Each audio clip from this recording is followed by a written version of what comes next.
Alright, we're just waiting for some people.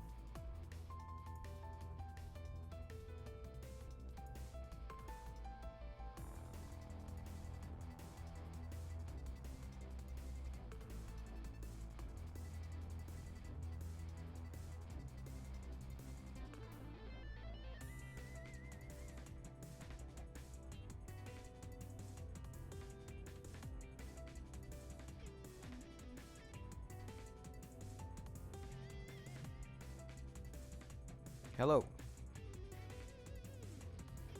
We are testing the stream and seeing who decides to spend some time with us on this wonderful, wonderful Thursday.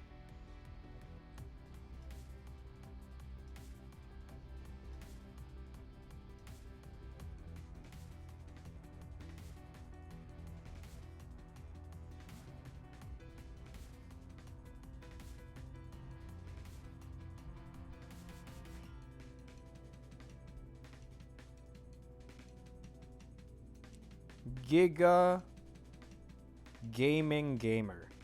Hey, it's GGG. Hello, what's up? So nice to have you here. Do people hear me? Do people understand me? Oh, I guess people understanding me is a bit of a big ask.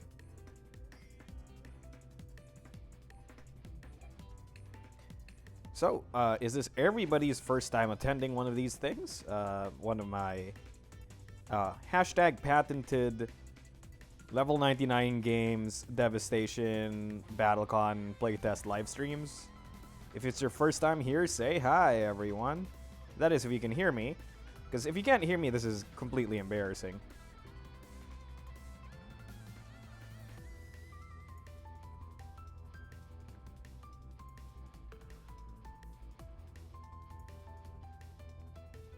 Hello, what's up, party people? Hey Brandon, thanks so much for the confirmation. I like being validated. The YouTube Giga Gaming Gamer. Oh, that's like a tongue twister. Try saying that 7 times fast. Giga Gaming Gamer, Giga Gaming Gamer, Giga Gaming Gamer. Ugh, I can't do it. I can't do it. Well, if the stream is up and running just fine, should I show you our selection of board game wares for today? And by that I mean, like, should I show all of you the cards and stuff?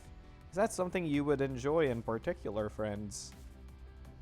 I mean, I guess you're here exactly for that reason, so we can talk about some of the updated cards, and of course catch some of the characters that we missed out on last time.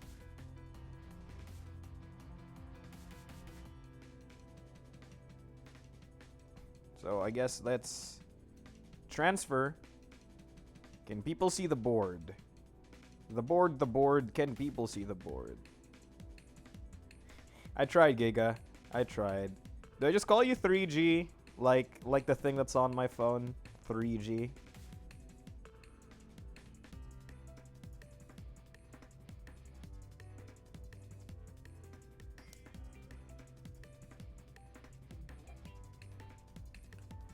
Alright, so this is the official BattleCON module. Well, not the official, because this is obviously a modification of the official module that contains our version 2 Devastation updates. It's gonna be rad. As usual, as with every stream, I shall be taking requests. I shall be taking requests, so if there's any character you want to learn about, this is what this stream is for. So this kind of stream, for people who have never been here, is all about talking to me, asking me questions, and just looking at cool cards, and possibly talking about the design and the intention behind some of the new templating changes that we've made. This is mostly an informational stream. This used to be a gameplay stream, but I realized that it's really, really tough to do a live show with other people, and then internet connections fail and all of this stuff. So I've decided to scale back a little bit and just give all of you an informational stream. I understand that not everybody is within our playtesting circle, and that some people would want to have updates on their Kickstarter pledge, and or just want to have updates on the characters in general. These are public changes, so it's not like they're hidden behind an NDA or anything, so it's fine. All right, Brandon, thank you for the confirmation.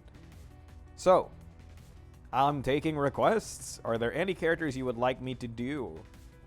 We've done a few characters already, so I will try to prioritize some of the characters we haven't talked about. So, for example, if you want me to talk about a Jenna or Clenhide, I might not do that straight away and choose to prioritize characters that aren't here yet or haven't been talked about.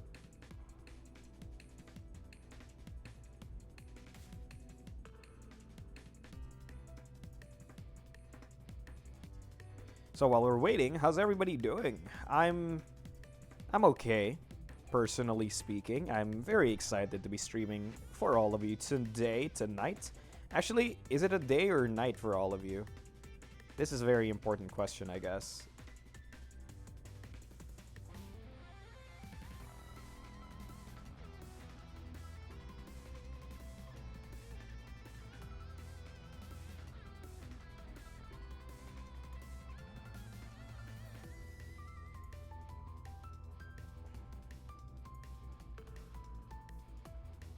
So Ryan, alright, we can look at Byron. I am going to put that in the queue. We looked at Byron last stream, and not much has actually changed with him, but let's put him in the queue so that we can do that for later. Also, I'm going to turn off all these snapping points.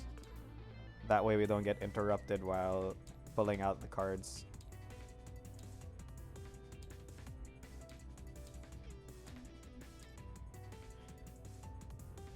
Let's get rid of hands. That sounds so weird, but yeah, let's get rid of the hands. There you go. A tail end of day. That's great. That means you have all the quote-unquote time in the world to explore these characters with me, and I hope you all enjoy doing so. So, if I'm not going to get any other requests, I'm going to do Byron. Kaja. Ooh. All right. Okay. Friend, I have read your name many times. I have no idea how to pronounce it. Is it Tuontu? Or Taontu? Or Taontu? I assume it's Tuontu, right? Alright, we can do Kaja. We have not talked about Kaja before, so let's put her in the priority queue. No, that's Karen, Marco. That's Karen. Marco, you are a college graduate. You should know how to read. For people who have watched my Battle Guides series, I literally spent an entire half hour calling this character Kaja instead of Kaja. It really is annoying. Ryan, we can just look at Byron in this stream, but you can also just look at the VOD for the previous stream. We did go over Byron a little bit there. Hi, Ben. I almost consolidated your name to Benglish. I'm so sorry. It's Ben English. Hello, Ben English. How are you doing on this wonderful day?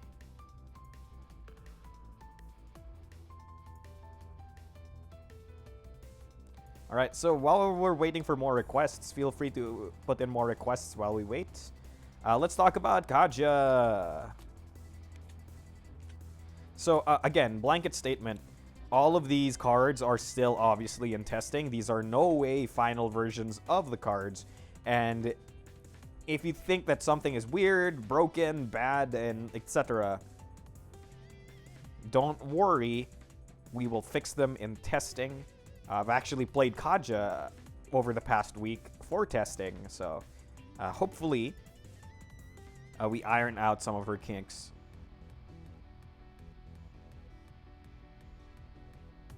Ooh, Milland Rex. I don't think we actually got to Milland Rex, and Milland Rex actually got a change in Devastation V2.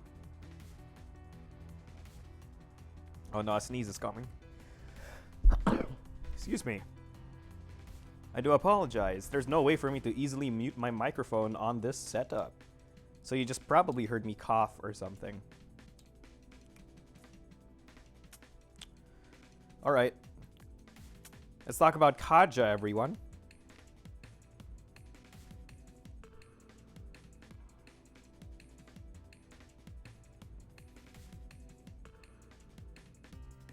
Alright, so Ben, this is for Devastation. Lucida is not a Devastation character, so sadly, as much as I would like to show you that, we actually haven't... I don't think I have cards for Lucida yet. Or rather, updated cards for Lucida, unfortunately. So, maybe next time when we get those cards done. Bless me. Yeah.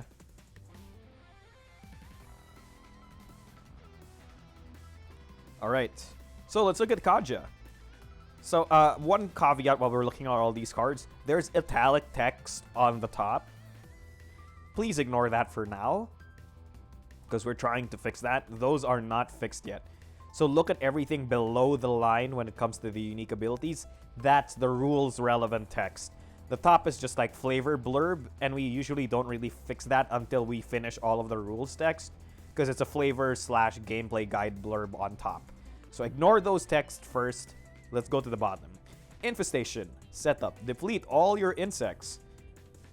Whenever Kaja moves past the opponent, or the opponent moves past Kaja, regain an insect.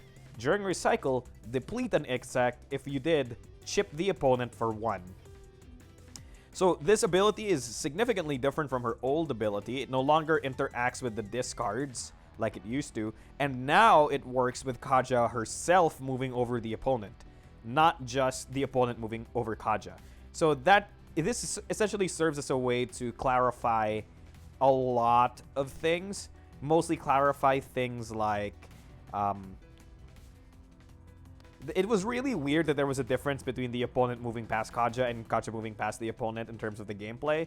So like we've kind of standardized that, and basically it's whenever the two stand-ups switch sides, insects come in, and now it no longer interacts with the discards in a way that's confusing or needs you to keep track of it, or even puts it in the opponent's area. Again, one big sweeping change that we did for excuse me, one big sweeping change that we did for the new templating re-update is the fact that components that belong to a character will oftentimes just stay with the character. So rather than Kaja giving people insects, Kaja just gains insects herself. Of course, this kind of slightly changes the flavor of the character. So rather than her infecting people with insects, she's essentially summoning insects from her own body. So that kind of like changes the flavor a little bit. But hopefully, mechanics-wise, this makes it so that multiplayer games aren't complicated or annoying anymore.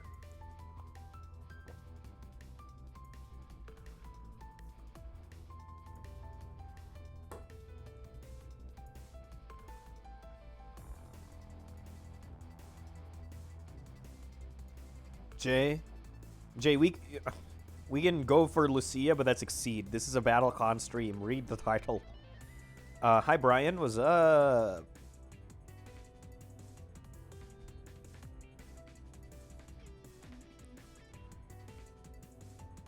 All right. So let's keep going over the cards. So next up, we have Burrowing. Burrowing has reveal if you have 2 insects held. You gain +1 power and +1 priority. And reveal if you have 5 insects held, it's +1 power, +1 priority. This means that if you have 5 insects, this style gets +2 power and +2 priority, and as before, pull 1, which again can give Kaja insects. Biting, basically, like all of her cards, almost all of her cards have that 2-5 insect rule. So this one is, if you have 2, you have 1 armor. If you have 5, you have another armor. So if you have 5, you have 2 armor in total, giving this effective stun guard 5, which is magical stun guard 3. And then on damage, you get to pull 1 to 2. Stinging is again the same, except it's ignore armor and ignore guard. And it regains you an insect when you hit. So avoid attacks at range 1, avoid attacks at range 2. And then end of beat, if you are adjacent to the opponent, end of beat range 1, you regain an insect. So note that almost every single one of these styles has the capacity to give your opponent 1 insect.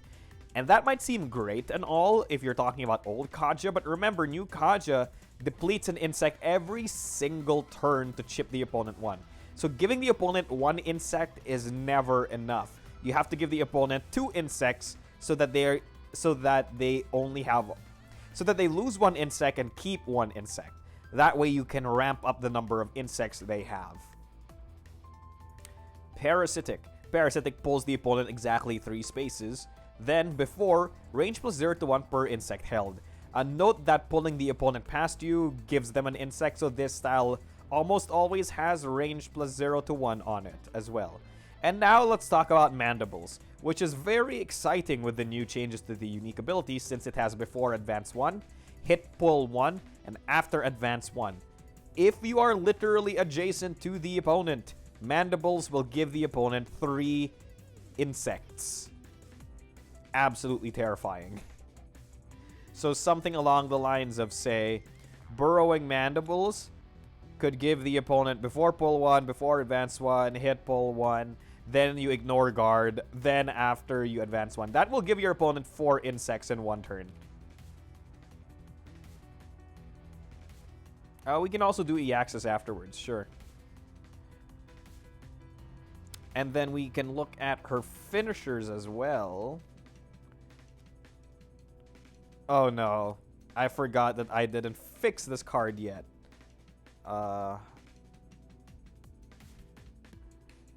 Wait, I can do this. Custom. Back. Devastation. Troubleshooting on stream.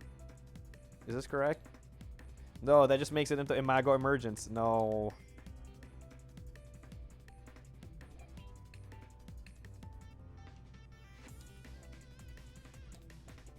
Troubleshooting on stream itself. There you go. I fixed it. So this is Wormwood. Wormwood has a very powerful effect. In start of beat, you spend any number of insects to pull 1 and inflict 1 damage each. This is one of the very few ways you can deal damage outside of a strike. Note that this doesn't say chip. That says damage. Yes, that means you can stun and kill people with Wormwood during start of beat.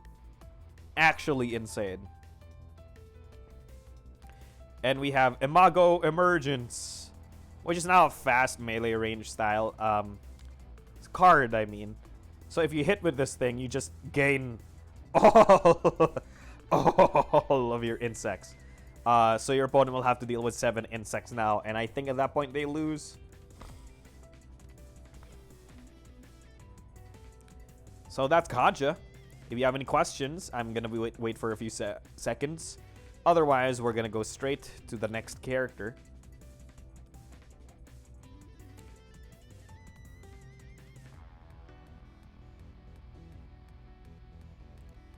Hi, Michael Griffin. What's up?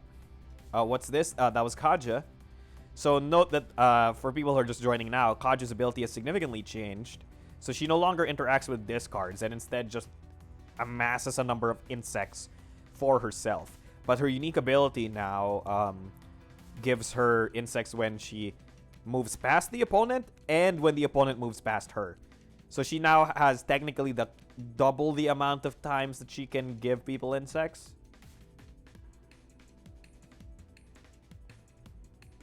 Oh, is Wormwood a single movement effect or multiple? Let me double check. The exact wording on Wormwood. Sorry, I need the card. Huh? Where did Wormwood go? It was just here, right? Oh, there you go. I believe this is a instance of 1-1-1-1-1. No. No. I believe this is not an instance of 1-1-1-1-1. I believe... Yes, I believe this is one big effect.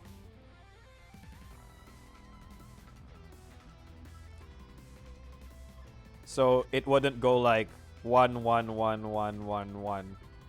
It would go 1. Or, sorry, it would go 6 or something like that. At least that's what I believe it to be. Yes. So I believe that's the intention, and I believe the new rules just state that effects like this parse as one giant effect, as opposed to multiple small effects.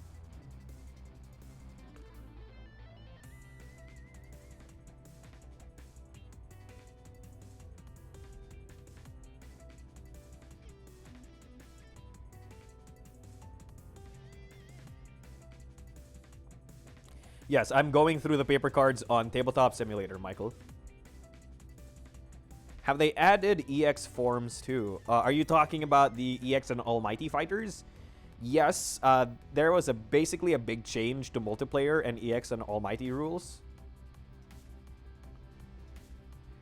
EX and Almighty rules such that characters no longer have bespoke specific UAs for their EX and Almighties. Instead, they just have a blanket set of rules that affect them. Like, I think they just gain power +2, priority +2 on all of their attack pairs or something like that. Something similar to that.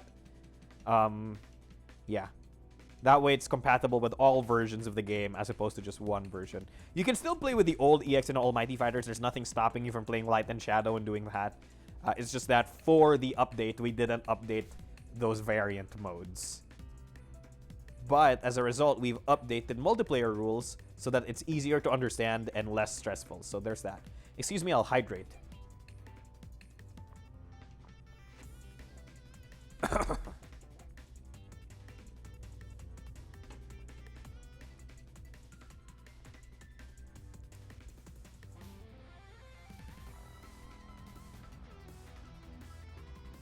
Alright, so that's Kaja. Let's move on to Mally. Mally Drax. Where are you, Mally Drax? Nope. Nope. Give me the fighter. What's this then? Oh, the plots within plots. Never mind. Okay. So, let's look at the unique ability first.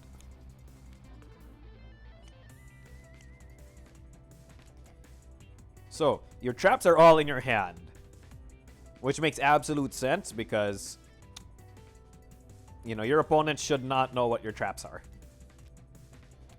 Select the trap and place it face down with your attack pair. So, I can put it whoop, like that. Whenever... Oh, that's an interesting point we have to make. Whenever is an effect that states... whenever the trigger happens, not when. So whenever means that it happens multiple times as opposed to only happening once. This makes sense because essentially Malandrax can choose when exactly he does the trigger. So for example, if the enemy Kaja drives 2 spaces, she drives 1, and that sets off alarm trap. But you don't want to do that. You don't want to trigger alarm trap when she does this, right? So you have to wait until she goes here, then you can alarm trap, right? So the point I'm making here is that the term whenever means that it's not only the first instance that it happens, but every instance that it happens. So if this ability had said when, you would only be able to activate your trap when she enters this first space. But now that we've made it whenever, you can activate it even if she enters the second space after entering the first space. That's a specific rules clarification that's very important.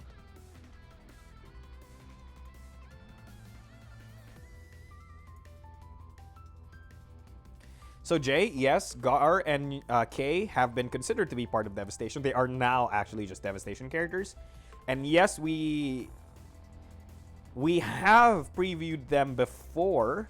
But if you want, we can go over them again. Just for the people who have not seen the cards before, and that's completely fine.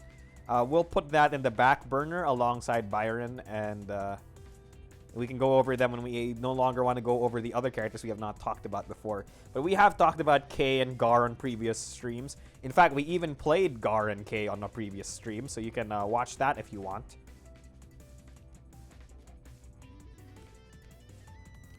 So let's talk about the traps in particular. Let's talk about Alarm Trap. Oh, what's the big difference with Alarm Trap now? Alarm Trap no longer retreats as many spaces as you want. You must now retreat 1 to 3.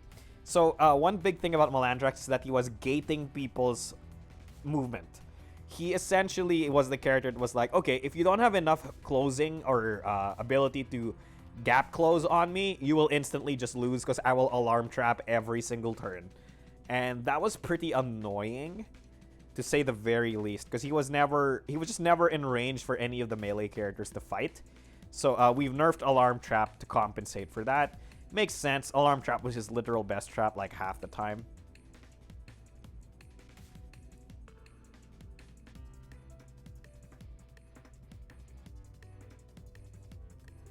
Wall Spike Trap is still pretty much the same thing. So when they enter the edge of the arena, you whack them for 2 damage. Not bad. So, a Smasher Trap is if the opponent ends their attack having not moved. So again, same thing. You just whack them for 2 if they don't move. And Electro Shock is also the same. When they enter the middle space, you gain +2 power and they lose 2 power. So only Alarm Trap really got changed, and that's pretty much the only significant change to Milland Rex's traps. Let's talk about his styles now, which all received minor changes. The biggest one being probably Precision. So let's put that for the very end. So leading, the opponent chooses to be pushed 1 or pulled 1. So this effect used to say the opponent gains advance or retreat 1 space. So rather than creating a start of beat effect that generates a start of beat effect, we've just made it so that the effect explicitly chooses, or rather the effect explicitly states that the opponent gets to choose whether or not they're pushed or pulled 1.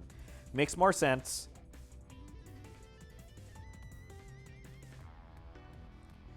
We can go for Orianna again if we want.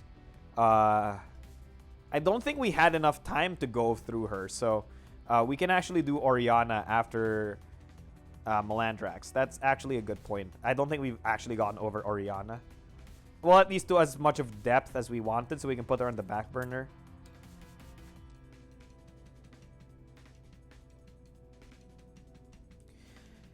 Calculated is still basically the same. Chip 3 of your opponent if the damage dealt to this. So the old version of this was deal damage equal to your range to the opponent or something along those lines. It just says chip 3 at this point because, like, yeah. Chip 3 is good. It's fun. It's great. Simpler effect, more easily parsable. So plotting is the same. Ingenious. So now is whenever you spring a trap. So note that spring is a specific keyword to Milland Rex that states that spring is, oh, this spring effects activate. So there. Whenever an opponent fulfills the trigger condition on a trap card, reveal it and perform its spring effect. So that's basically what happens when you activate the trap card. You've activated my trap card.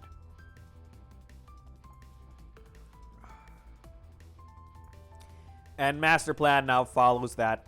So Master Plan is a very cool example of a new templating change that we've done.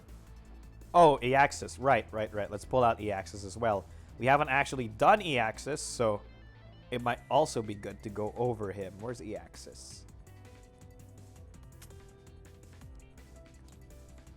So Master Plan is an example of a templating specific change.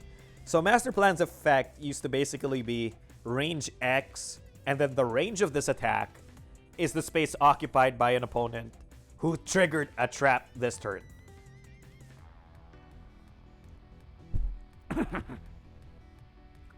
Very weird effect.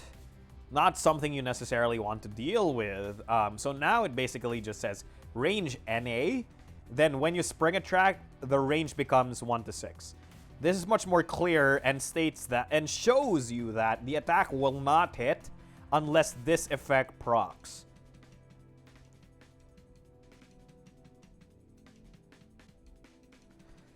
And the finishers are basically the same. Death Trap is your traps now deal 6 damage, and this one is your traps quote unquote deal 6 damage.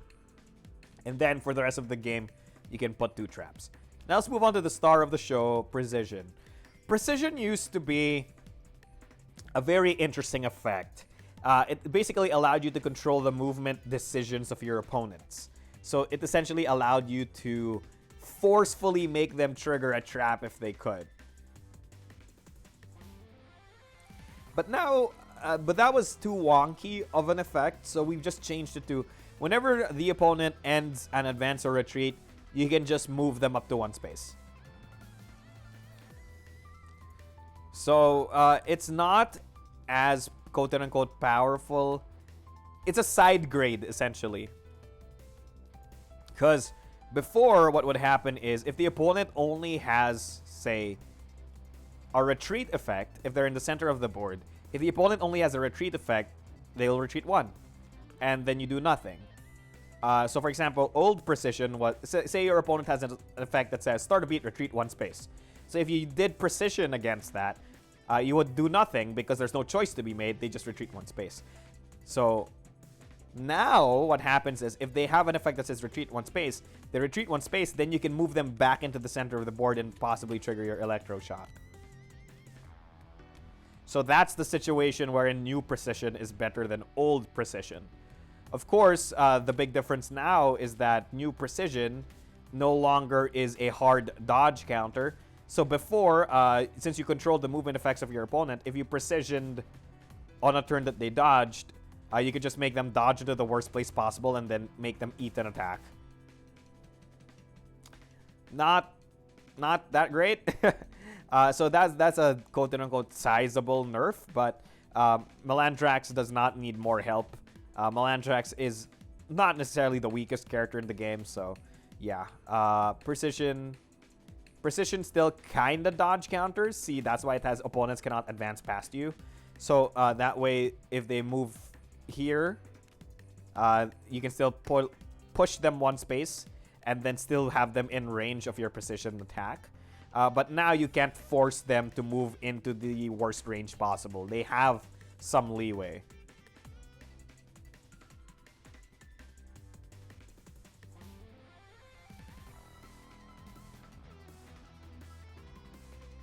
Okay, so that's Milland Rex. Let's do Eaxis since Brian asked for it. Speaking of which, hi Brian. It's nice to have you on stream again.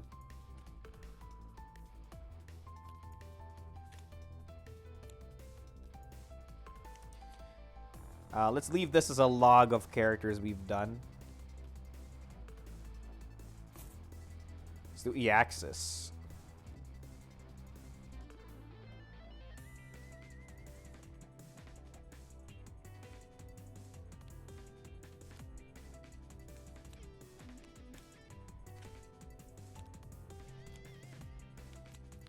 Ironically, Eaxis is probably one of the simpler characters. Mostly because all of his complexity is hard-loaded into his UA as opposed to his cards. So, Eaxis is setup. Activate a plane. So we pick a plane, any plane. Say we did Singularity Warp. All other planes are inactive. Place 1 growth in your supply and the rest in depletion. So you don't place the growth on the plane anymore. You just get the growth. Right? Where's the growth? So there is your growth. Regain 1 growth every recycle and then perform your plane's plane rift trigger. So during recycle, I would gain 1, and then in this situation, I would gain +0 to 1 range during recycle, which isn't very useful during recycle. But when you are hit, so that means the first time you are hit, remember we were talking about this with Milland Rex, when it says when, it only activates for the first time you are hit. Regain 1 growth and then perform the rift trigger. So bam, I gain a 0 to 1 range. Bam, I gain 0 to 1 range. And of course, if I have... Whoa. And of course, if I have all 5 of my growth, I gain the quote-unquote collapse trigger instead. So your range becomes 1 to 6, deplete all growth. Trash this plane, so that will delete the plane from existence, and then you have to pick a new plane. And if all planes are trashed, you die. So if we run out of planes, Eaxis dies. Not a very hard thing to do. Not a very complicated UA, so to speak. It's just every recycle you gain a growth, and every time you're hit you gain a growth. And every time you do gain a growth, you proc your plane effect. So here are the plane effects. This one gives you range, and then the quote-unquote collapse effect gives you full board range. Scalar Warp gives you power, or you and the opponent power, and then the Rift effect is that you gain +2 power. So the growth effect, so this is a typo, because this should basically just say 1 to 4 growth instead of 4 or less growth. We'll change that in the updated version. So pick up a base from discard, so every time you gain a growth, you just get cards from discard. And then the collapse effect is the opponent discards a base of your choice, which is insane, actually, because you can forcefully make them lose their dodges. Entropic Warp. Entrophic? Entrophic. Shouldn't this be entropic? Like entropy?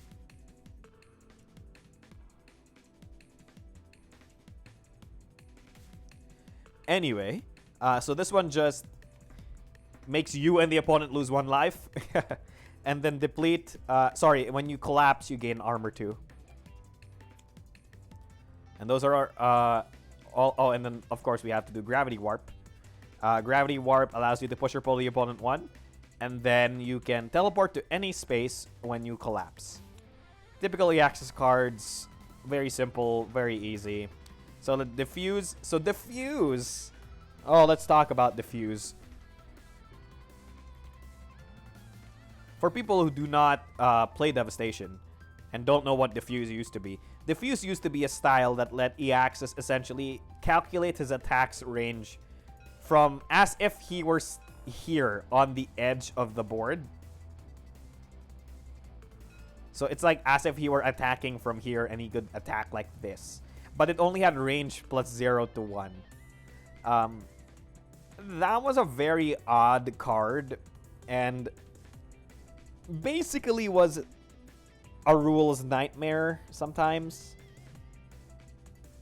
So we just decided to simplify everything and just straight up make it range 2 to 4. Minimized. When you are hit, if the opponent is within range of your attack, stun immunity and armor 2.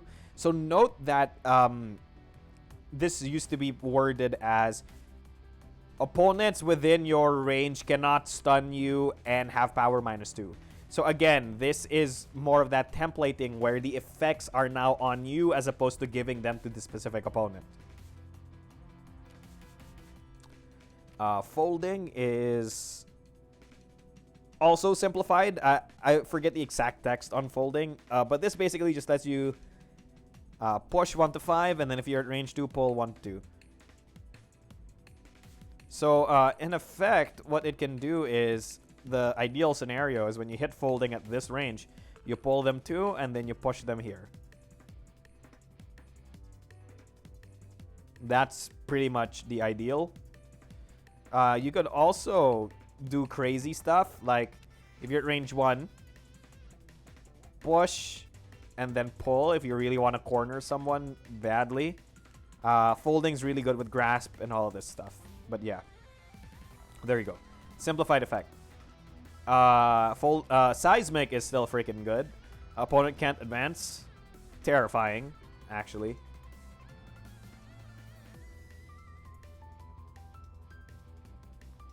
Yeah, that's good feedback. I mean, though we are in the world of Endine, so who's to say that there isn't something called End Trophy? It's a trophy. I don't know. Exemplary allows you to regain. So this is the growth card. So it can essentially allow you to form a collapse whenever you want.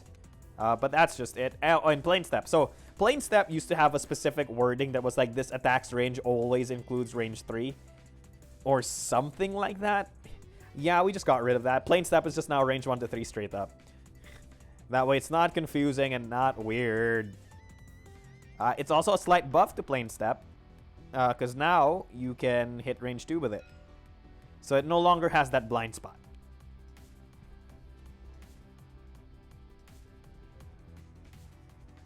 And that's, oh sorry, we have to do finishers. Seize Control allows you to, it's a stun guard 7 card, essentially, because it has armor 3 and guard 4. But it gains a lot of power if plane gets trashed on this turn. So essentially, if you get hit while you're at 4 growth, you can gain a growth, and then perform your plane rift, and then explode this. So the ideal scenario is, of course, hitting with Scalar Warp, which if your opponent hits you, you gain the before and you explode. Scary, really strong. Oh, and Zone Eater. Spend any amount of growth for +1 power and regain 1 life. Not bad. Not bad at all. So if you have like 4 growth. Sorry, if you have 4 growth. Because you can't have 5 growth, right? Because every time you have 5 growth, you would explode and then deplete all your growth. So this can only really scale up to 4 growth. But yeah, that's E-Axis. Any questions specific to E-Axis? I keep almost calling him Eaquis, which is not the character that we're talking about. Eaquis is a Exceed character. Can you group? Nope, you can't group tokens together.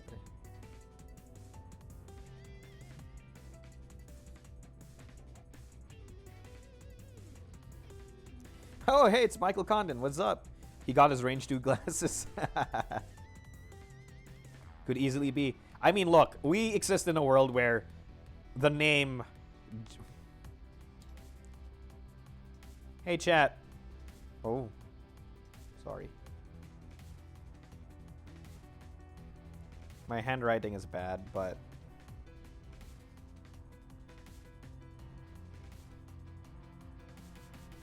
Hey, chat, pronounce this name.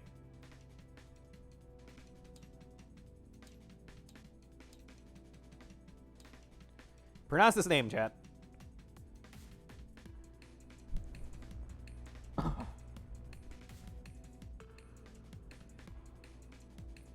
Pronounce this name, chat.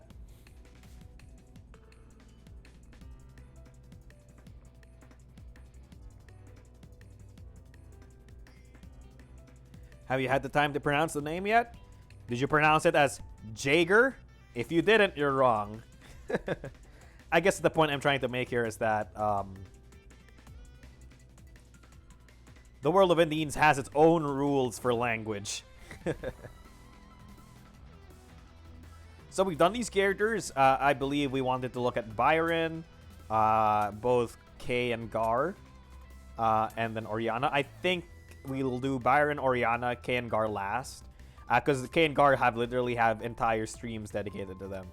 So let's do a quick overview of Byron. This is going to be really quick. I'm not going to go into it as in-depth as the old ones. So Byron essentially has the same thing, except his mask count scales with the amount of life that he has. That way, if he's an EX or an almighty fighter, he scales with that.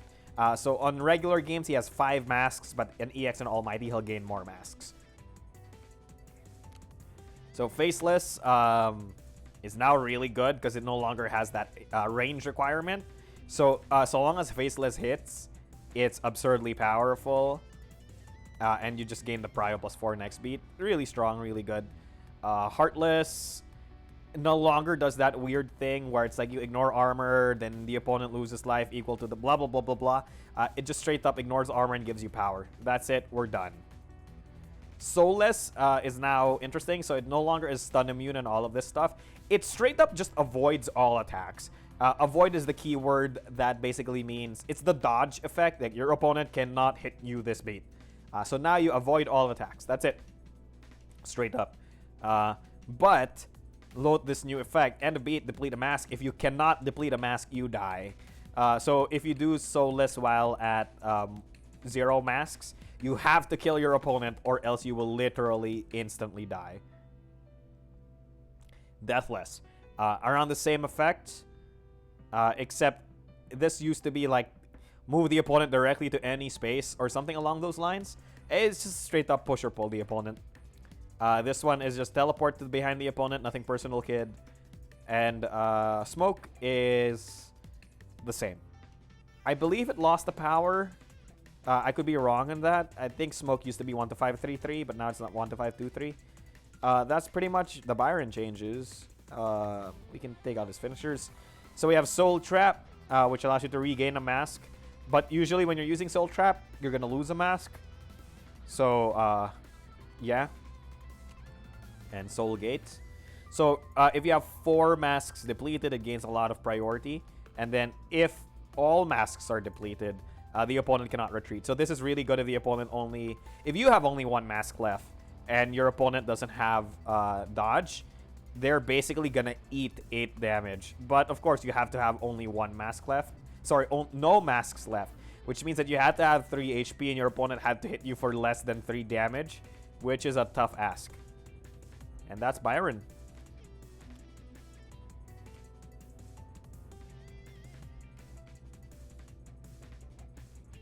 Oh, we should have kept that trophy of Eaquus so that we can keep track of who we have used or played. Sorry, who we have gone over and not gone over. So let's put Eaquus there. Search for Byron. Oh. There. Alright, stream.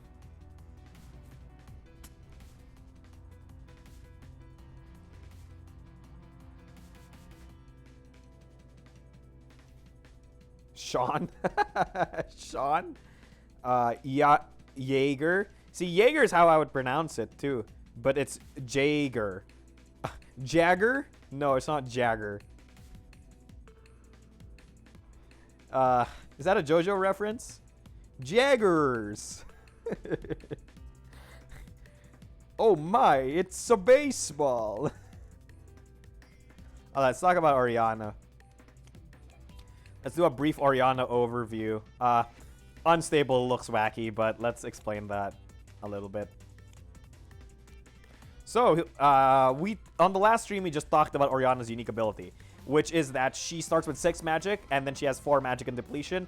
And as an anti, she can spend any amount of magic and or force, and your chaos is the amount of amount spent. So, essentially, force is now MP for Orianna. So she actually now passively gains 1 MP every turn, effectively.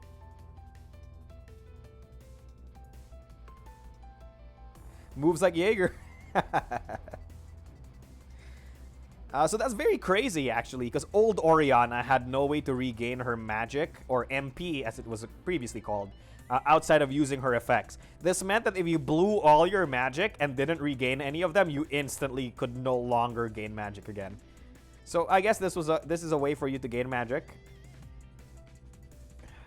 I say that because a lot of her effects actually require you to have magic to regain magic, but we'll talk about that some other time. Calamity. Start a beat. If you have 3 plus chaos, remember chaos is equal to the amount of magic and or force spent during the ante. You have 3 guard. Okay. If you hit and have 2 chaos, you chip 2 and then you regain 3 magic. And then if you have 5 chaos, you ignore guard. Really good card. It basically wins against everything. If something's faster than it, it has the guard. And if something's slower than it, it ruins them. So as long as you're willing to spend the magic, Calamity is absurdly good. Oh, let's move to Unstable. This card makes me unstable. So it has the, what I will call the Brawler stat line of range plus 0 to 1, power plus 1, prior plus 1. A lot of Brawlers tend to have that stat line. You wouldn't really think that Orianna's a Brawler. She's explicitly stated to be a mage. But every character in BattleCON is a Brawler, so there you go. For every 2 chaos you have rounded down, the opponent must choose a different effect for you to perform from this list. So now it's literally like a choose one in Magic the Gathering. So you just have a list of effects. So you can regain. So the opponent can let you regain 5 magic. The opponent can let you put them anywhere you want. This effect, push or pull 0 to 6, basically says move your opponent any number of spaces. Plus 2 power and ignore armor. Chip 3, ignore guard. The opponent must discard 2 bases of your choice. So this basically lets Orianna gain any of these effects. Of course, if you just wanted to gain all of them, spend 10 mana on it. though doubt that will ever happen. So most of the time, people will give you Ignore Guard. So most of the time, people either give you move you anywhere, give you bonus power, Ignore Guard, or chip. Letting you regain magic or discard 2 bases of your choice is wild. So they'll almost never let you do that. So more than half the time, it's going to be either Ignore Guard, +2 power, or chip.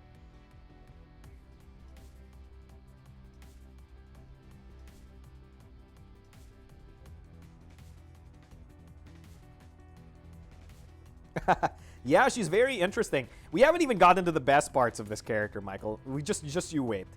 Nat. Yeah, making opponents pick is really cool because you kind of never know what you'll get, but at the same time, it gives your opponent like, how much do I want to eat dirt? Celestial. Okay, Celestial was nerfed. Let's just straight up say it. Celestial was nerfed because old Celestial was godlike. For people who don't know, old Celestial was essentially all damage you take this beat is converted into life loss instead. And then if you spend enough mana, you can regain mana equal to the amount of life you lost this turn. And then you can spend mana to regain life. So it essentially meant that you take no damage, you regain all mana, you have stun immunity, and you can't die.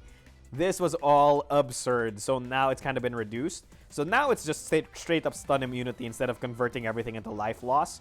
Then start a beat plus 7+ the chaos, you get armor. So that's kind of like how she quote-unquote regains life. You can spend 1 to 3 life to regain 1 magic each. So that's the thing that allows you to quote-unquote convert life into mana. And then end of it, you just regain 3 magic. So it kind of retains a lot of the functionality of Old Celestial, but it's nowhere near as confusing. One of the big problems with Old Celestial was the fact that it would convert all damage. So there you go. Celestial, no longer confusing and weird. Stellar. Before, if you have 5 Chaos, teleport to any space. Optional if you have 2 Chaos, push or pull 1 to 6, which essentially says move the opponent to any space. And then regain 3 magic. A great card. Absolutely. But we haven't gotten to her best cards.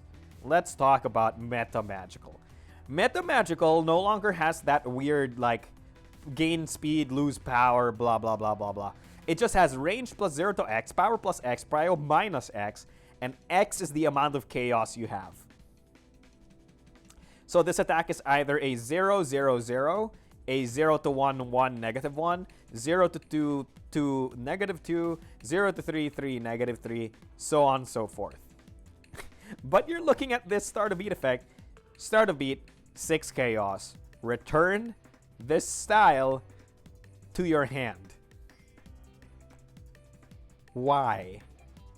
Why would we do this effect? Well, number one, note that there's no cap on this.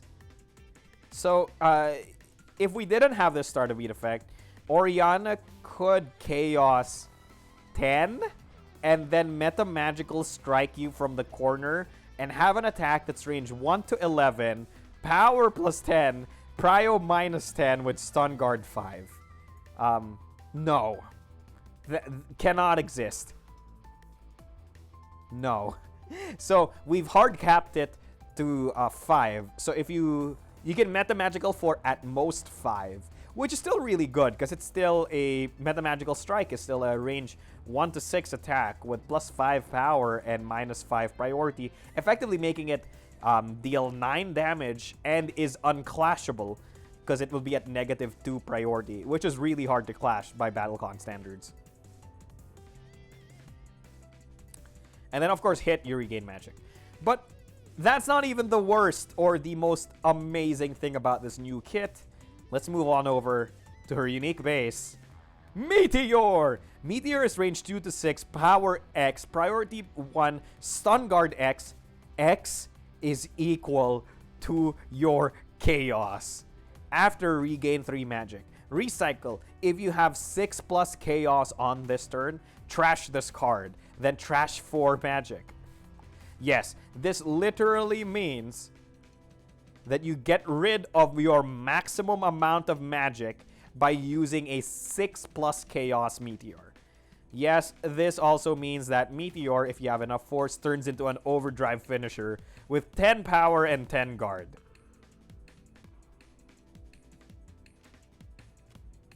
So this means that yes, we can indeed do Meta Magical Meteor, and I kid you not, Meta Magical Meteor with 5 Chaos would give you a range 2 to 11 attack with 10 power, -4 priority, and 5 guard. And then when you hit, you regain 6 magic.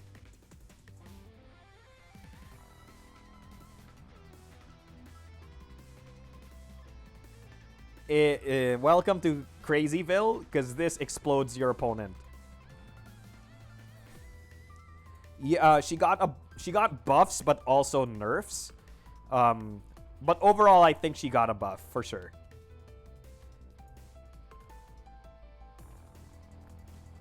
Meta Magical Meteor is insane. I mean, here's the thing: getting that much magic is kind of hard. Because for her to regain magic, she has to hit you or play Celestial. But I guess Celestial Dodge is always a free 3 magic, because Celestial Dodge is a -1 priority, which is hard to clash.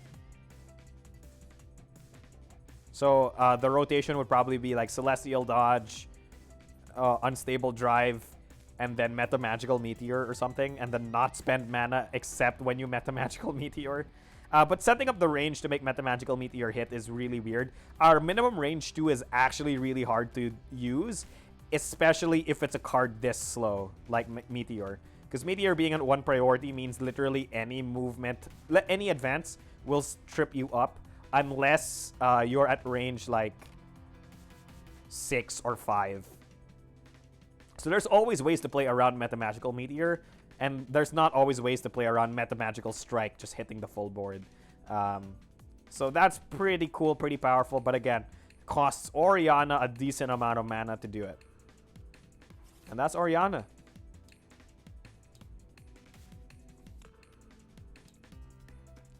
I'm still taking requests. We have only done 5 characters. Oh yeah, dude. That's basically like she might as well just Sephiroth. You might as well play One-Winged Angel when you start playing against Orianna. I feel like the Meta Magical Meteor is really cool because Orianna, in terms of the lore, is basically like a big bad final boss type character. So her having a giant explosion attack like that, that's terrifying, is very on brand for the kind of character that she is. She is also essentially an alien god, so it makes sense.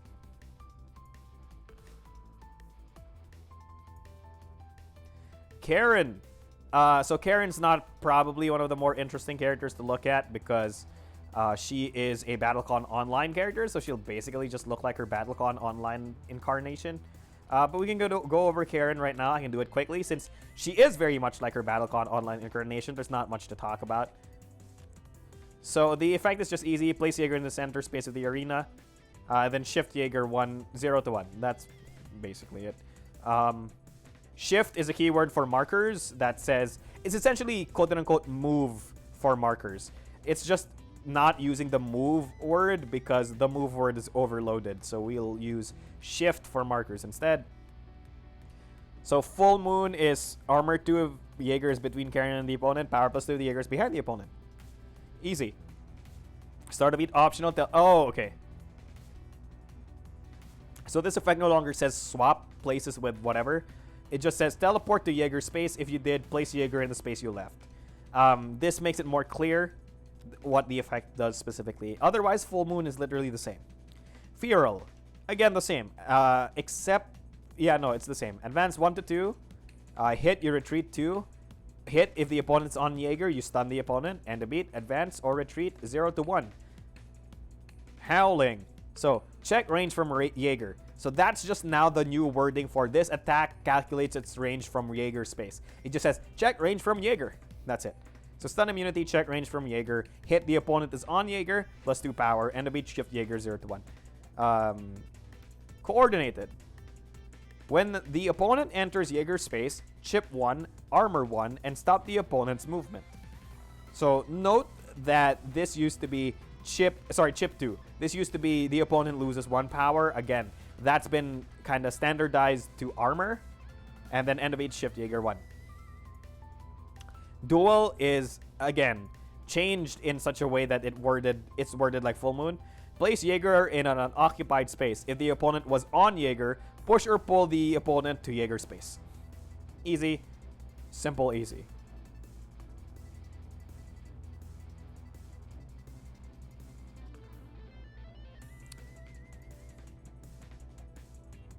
Yes, so Nat, indeed.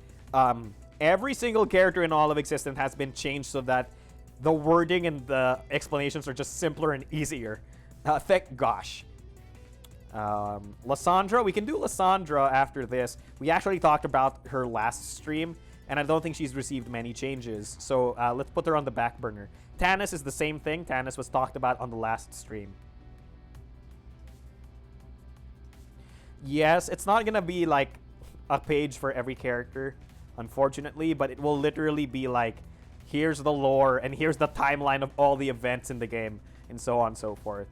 You will probably see every character appear on in that book once, either by name or as a mention or something like that.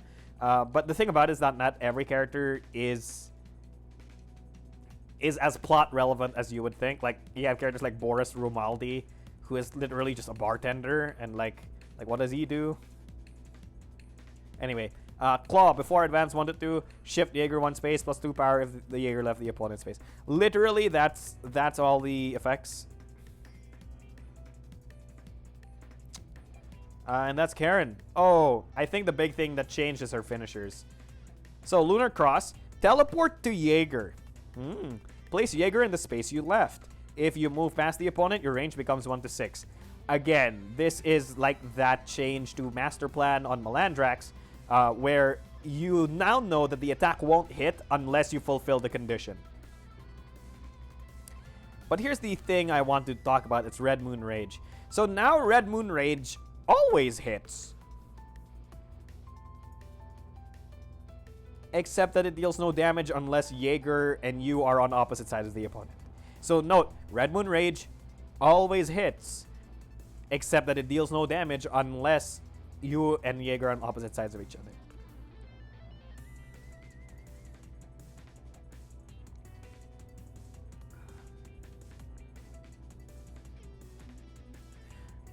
Muse of Rio Kato. Chip is now the new keyword for lose life. So, if an effect says chip 2, that is the same thing as the opponent loses 2 life.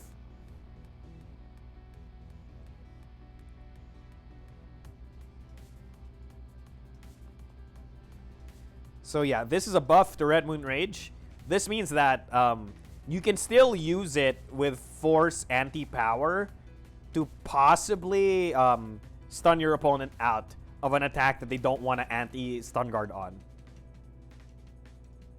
So it has that one small buff.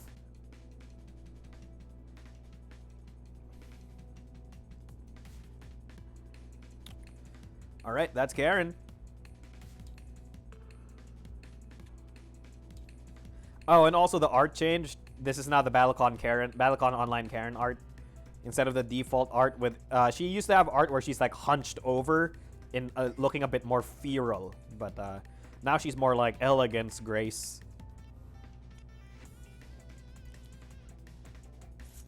Okay. Let's go to Lissandra. Lissandra will be quick and easy. I won't go over her too much.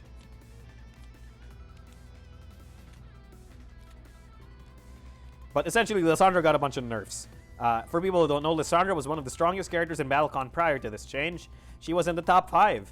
In fact, some people would say she's probably one of the top 3 best characters in the game. Dr. Chip damage. Ah, yes, a direct damage specialist. Dr. Chip damage, he has no chip. And yes, Nat, absolutely. It's like actual chip damage in fighting games. So, Lissandra. Lissandra's mechanic is now different. Rather than her old mechanic, she now has a value called blood. And end of beat, she can summon a familiar whose blood cost is equal to or less than the amount of blood she generated that turn. So let's look at her familiars. So for example, Borneo has 2 blood cost, Wyvern has 4, Rune Knight has 5, Salamander has 6, and Raven Guide has 9. And here's the big thing. I want you to all notice one thing.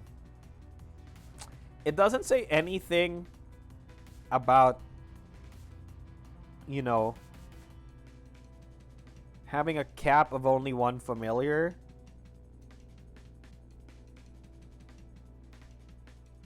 So, yes, you can assemble your entire basketball team of familiars and have them all active at the same time.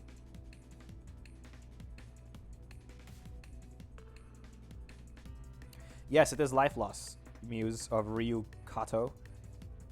Alright, let's talk about the familiars. So Borneo, so familiars have 2 effects, right? They have a passive effect and an anti-effect. When you anti a familiar, you trash it. So when you anti a familiar, it goes away forever. So Borneo is trash this for +2 blood. But note, what's this? That's the tiebreaker. This means this is the new way to represent your attacks win priority ties. So there you go. Tiebreaker. Wyvern. Avoid attacks at range 4. Really good. Trash this to advance or retreat 1 to 2. So, old Wyvern used to let you teleport to anywhere on the board. Crazy. No. It just lets you move 2 this time. Rune Knight is now actually different. So Rune Knight has 2 passive effects. He has Stun Guard 2, and then damage taken also adds to your blood. So now, if you strike, for example, or play a shot, and your opponent hits you for 5 damage, you gain 5 blood, and then you retaliate. For 5 damage, you now have 10 blood, and you can instantly summon Raven Guide, who costs 9 blood. So really good, really powerful.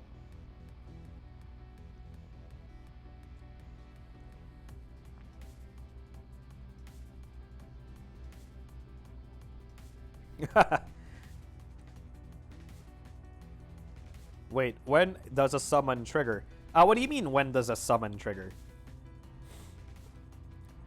Michael, can you clarify what your question meant, and I can answer it. While waiting, I will keep talking about the cards. Salamander has +1 power, and then you can trash it to ignore armor and ignore guard. And of course, Raven Guide. Raven Guide allows you to, after range 1 to 2, chip 1. Yes, this means that your dodges can now, quote-unquote, deal damage to the opponent. And then you can trash it for +4 priority.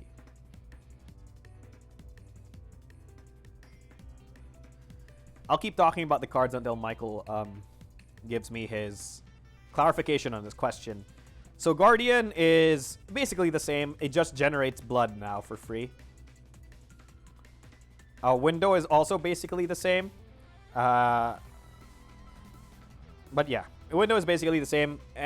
But if you deal damage, you're forced to deactivate your familiar. So it's basically the same effect. Invocation, again, is basically the same effect. You can deactivate a familiar for +2 armor. And then... But the big difference about these things, remember, is that you can have more than 1 familiar up at a time. So if you have to deactivate the familiar, it doesn't mean that you'll have no familiars for the rest of that turn. All your other familiars remain active. And know that this is deactivate and not trash. That's different.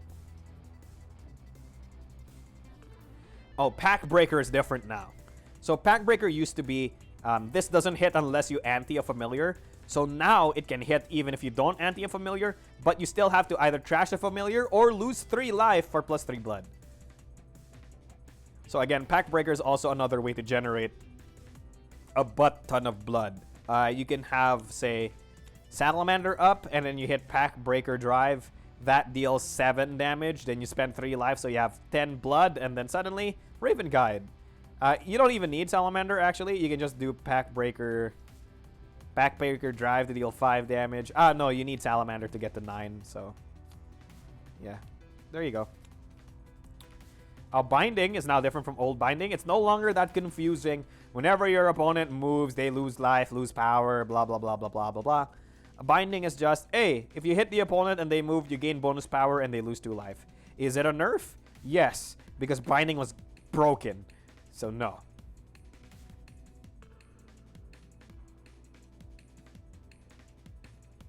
No. Not last turn. Not last turn.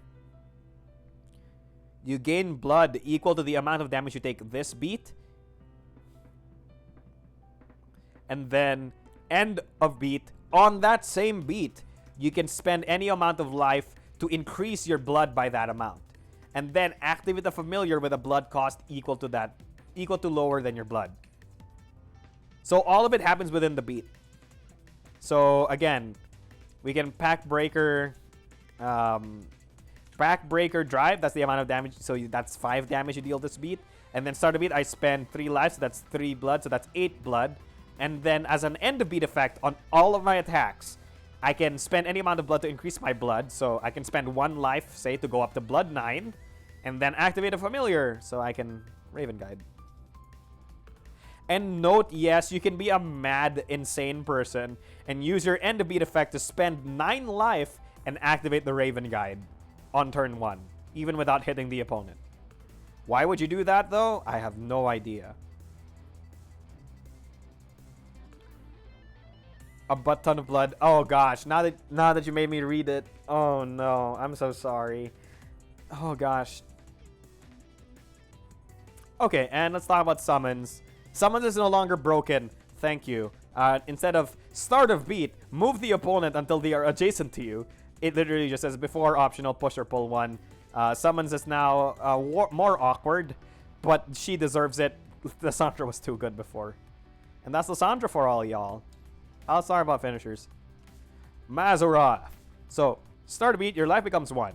And then you trash all your familiars for 1 armor each. Then end of the next beat, the opponent dies. So if you have 4 or 5 familiars, you can Mazzaroth and then have armor 4 or 5.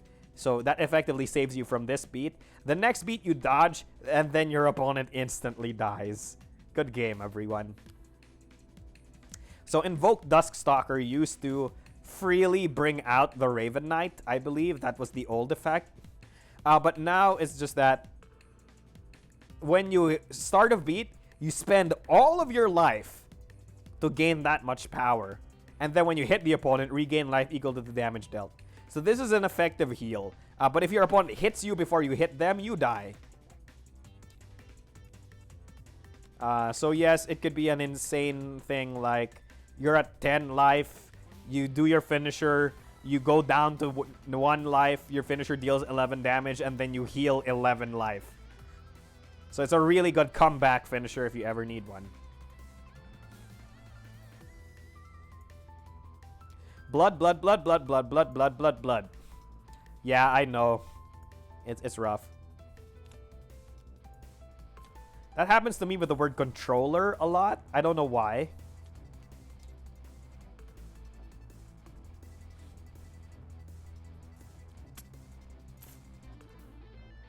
Okay, are there any other things?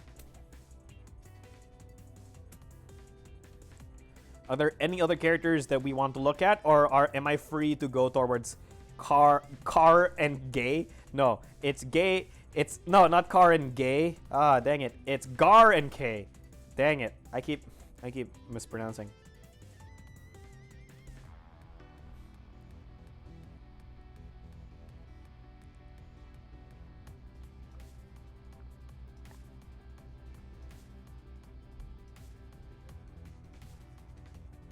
A button of it. Ah, I like it. A button.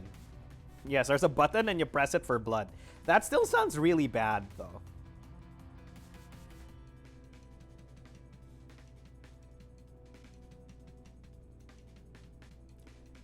Remember, just a quick reminder that this stream ends at 10:30. So we have, give or take, around 35 minutes left. 45 minutes left in the stream. So we still have some time. So we can still talk about more characters. We can talk about life. You can ask me questions. Anything, really. It's all up to you. All right, Aria. All right, we can talk about Aria. We have not seen her on stream just yet. Note, I for a fact know that this Aria might just be broken. She's too good in this version. Is essentially what I'm gonna say. But we can talk about that some other time.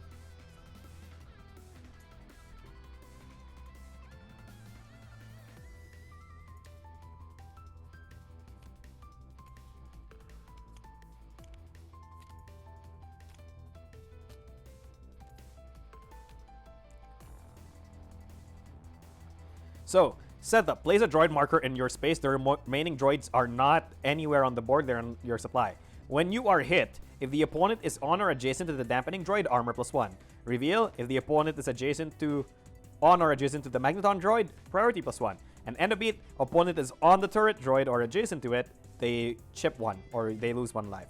So the droid effects are now on this card instead of just being on their markers. But they're still on their markers. This has not been fixed. The marker effects are not fixed yet. This... no, it's fixed. My mistake. Yes, this is correct. So, +1 priority, armor, and then chip 1.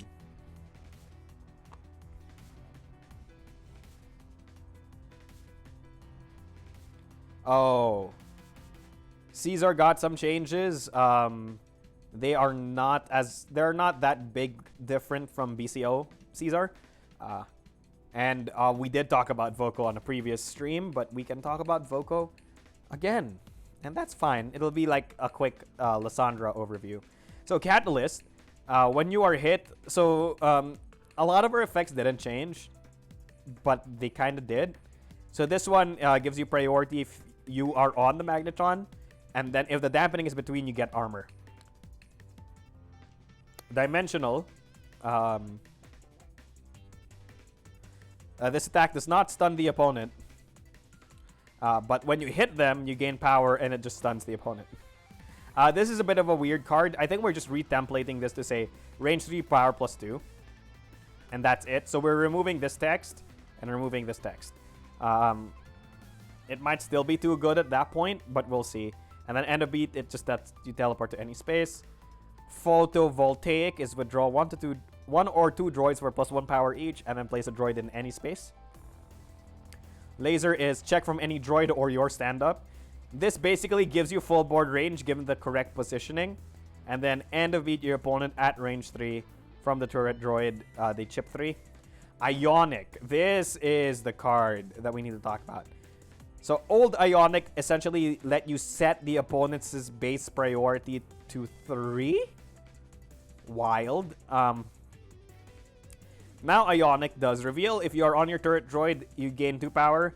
Start a beat, push or pull 1 towards your Magneton droid, and then hit, you can shift 1 droid. So this turned into more of a utility style that works with your droids as opposed to just being, hey, let me be this weird effect that changes your priority values.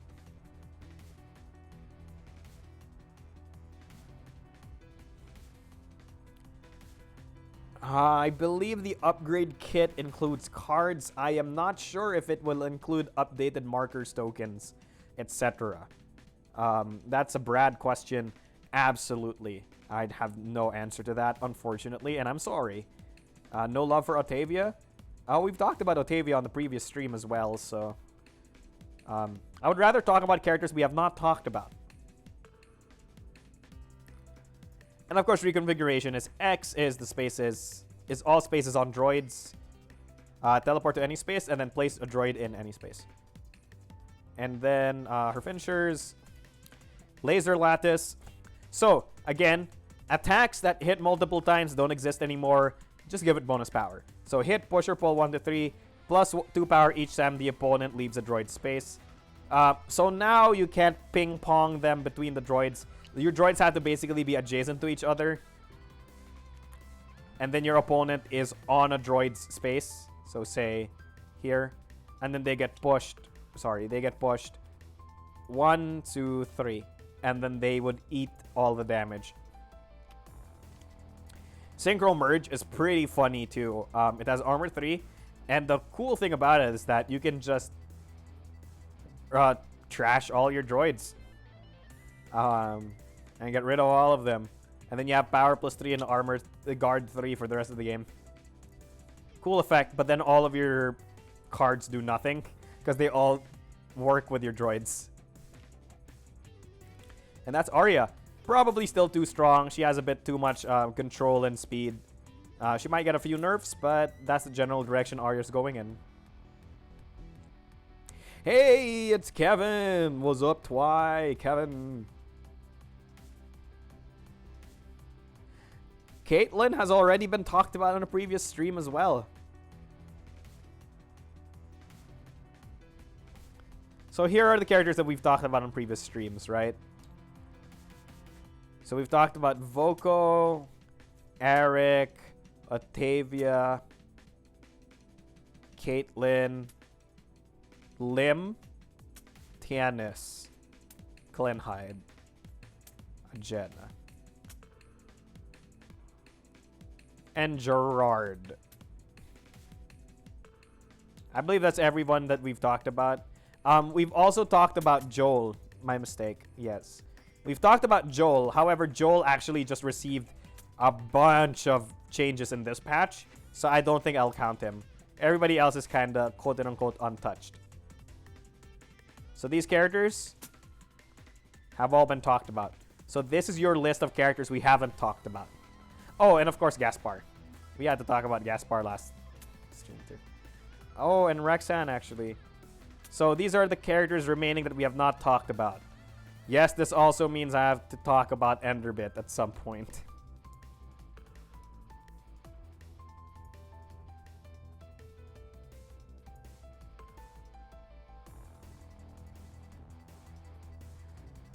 Okay, so Gar or K.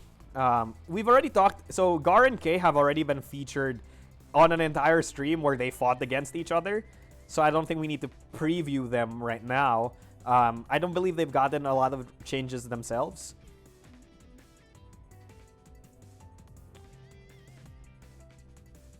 Gar, Enderbit. Okay. You know what? We might as well do it now. Enderbit. Oh, that's energy.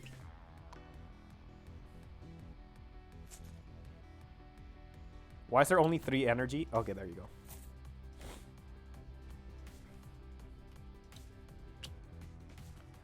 All right.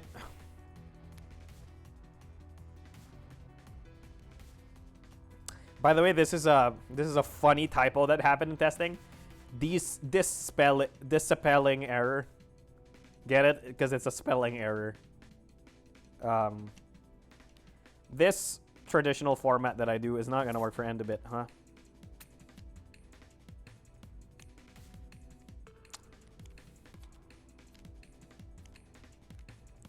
Let's talk about Enderbit. Everyone, let's talk about Enderbit. Will 40 minutes be enough to talk about the entirety of Enderbit? We'll see. Oh, I have to do this at some point. Note that I'll probably change the name of the stream too. We talk about Enderbit for 5 hours. Alexian or Alex? All right, let's talk about Alexian after after Enderbit. Okay, let's talk about the UA. So select 6 styles and 7 bases to form your entire hand. Trash all other styles and bases so they get boxed. Activate 1 mode and 1 finisher. Trash all other mode and finisher cards. You have 3 energy. Deplete all remaining energy. So you start every game with 3 energy. So whenever you regain energy, suffer 1 chip for each energy you are unable to regain. Yes, this means that if you are at max energy and then you gain 5 energy, you would lose 5 life. Rough. So you have to be spending a lot of this energy to do your stuff.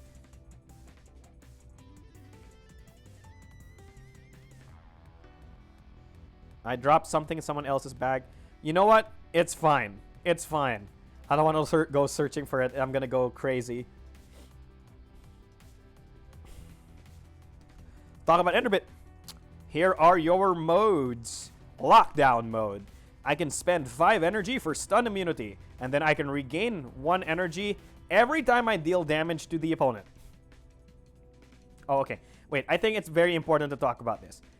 Overall, what's the change to Enderbit? Here's the massive change. The paradigm now is that the ways for you to gain your energy are now all front-loaded into your modes. Cards, Enderbit's cards, no longer have ways for him to regain energy. Almost every single card in Enderbit's kit spends energy in some way. So you're gonna have to deal with it. You can no longer just go, okay, I'll just take all of these cards that don't have me spend energy, and then I will just exclusively use my UA. You have to now manage your energy using a combination of your cards and your selected mode. That's it.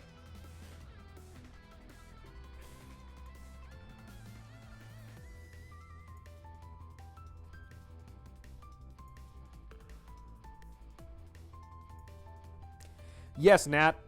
Enderbit is build your own fighter the character. That should say would regain. That's true. That should say whenever you would regain energy. Because sometimes you don't regain the energy.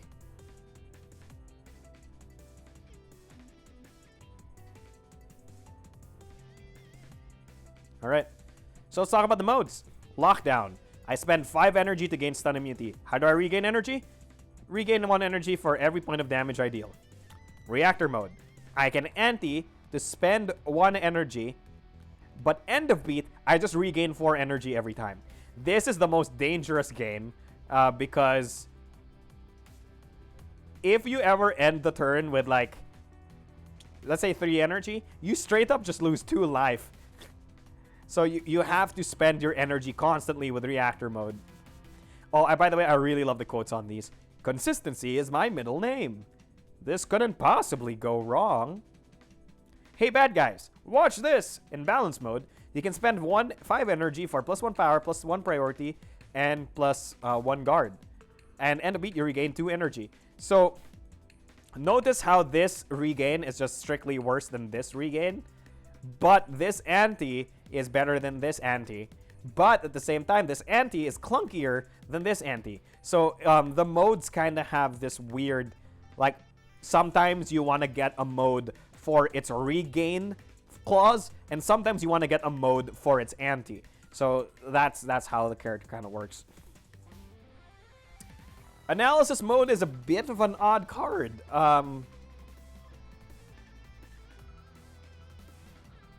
It's definitely a bit of an odd card because spending 3 to flip over the opponent's base is a bit... many of the testers have said it's basically useless. Like, when you can flip over your opponent's card during ante, how exactly is that useful? You can't really do anything other than force ante. So really, this ability is... By the way, I'll need to confiscate these relics for science. Okay, so basically analysis mode is a bit weird because you spend 3 energy to flip over the opponent's base. Then what can you do about it? You can force ante, but that's not really anything. So analysis mode is still being looked at. So when you take damage, regain 1 energy per damage taken. This is probably one of the riskier modes because let's say you start the beat off with 5 energy and your opponent hits you for 2, or let's say your opponent hits you for 5 damage. You take 5 damage, then you immediately lose 5 life because you could regain 5 energy. It's wild. This is probably the riskiest one because it essentially doubles down on the amount of damage when you take from the opponent.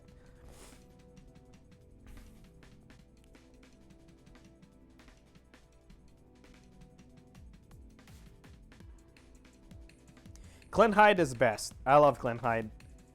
Clint Hyde's my my second favorite character in BattleCON, so. And acquisition mode. I'll take that.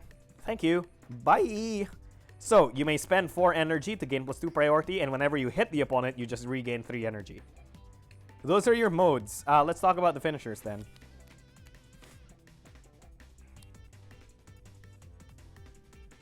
So this spell is a long-range finisher that's fast, deals okay damage, but ignores guard anyway. The big thing about this spell is that next beat, your opponent can't move or do anything, so they have to fight you with their stats. And Enderbit's really good at fighting with stats, as we'll see once we get to his cards. By the way, Enderbit quotes, "Choke detection warning, choke detection warning." For people who've played Dive Kick and any other fighting games, it's oh my gosh. So Expel is it deals no damage. It's relatively fast for a long range finisher. Big deal about it though is that you spend all your energy for +2 power each. So this can deal 10 damage if you time it with your energy gain. And the quote is, "Well, excuse me."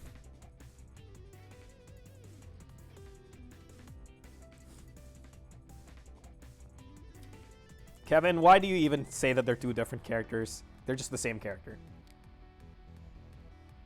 Equilibrium. Range 1 to 2, power 1, priority 7. Hey now, don't you think we should even up the odds a bit here? Ignore guard. The opponent's life becomes your life. The opponent's life becomes your life. So if you're at 1 life, you whack them, and then they go to 1 life. Stupid, stupid finisher, but I love it every time. Vanish. Range 2 to 3. Power 6. In my start of priority 0 and guard 0. Behold. I mean, wait. You can't behold. Because I'm invisible. Start a beat. Spend 5 energy to avoid all attacks. Vanish is basically a dodge if you have enough energy to do it. Again, a very powerful finisher.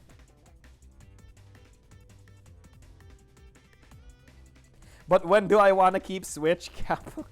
That's true. I mean, look, man. Just some of his finishers are fun, okay? Wow, 70 Klenhide games? Wild. So break is 676. I need you to just, yeah, could you step a little bit that way? Great, thanks. So it's like when you're taking a picture. So you ignore guard, spend any amount of energy for range -1 each. So this is essentially a full board range attack if you have enough, energy. Okay, we've only talked about this unique ability. We haven't even gotten to the cards. Oh, woe is me.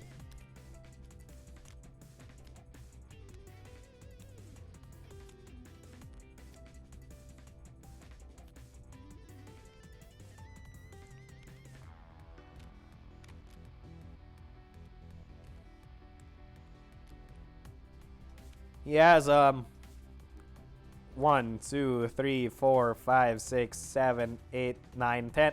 10 styles. Let's go.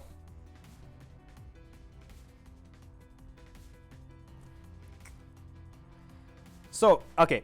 Usually I talk about the old versions of the cards. Enderbite's cards have all dramatically changed. So let's just assume none of them are the same thing.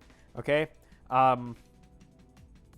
Because again, a lot of the changes weren't necessarily because the cards were being toxic, but more of the cards were not doing what they were intended to do, which was to make Enderbite essentially spend his energy.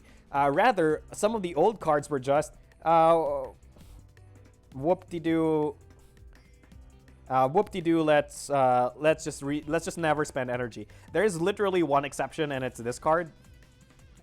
But let's talk about that some other time. Terrifying. Start a beat. Clashed, +2 power, and inflict 2 chip.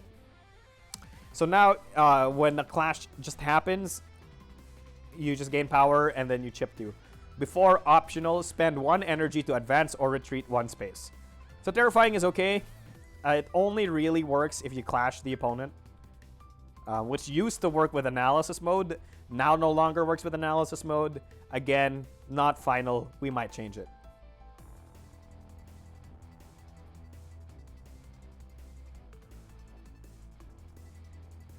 Are we talking about... Okay, so here's the thing. After this patch, after the last Unleashed everything uploads, I believe no character is now banned from competitive play. Yes, even Enderbite.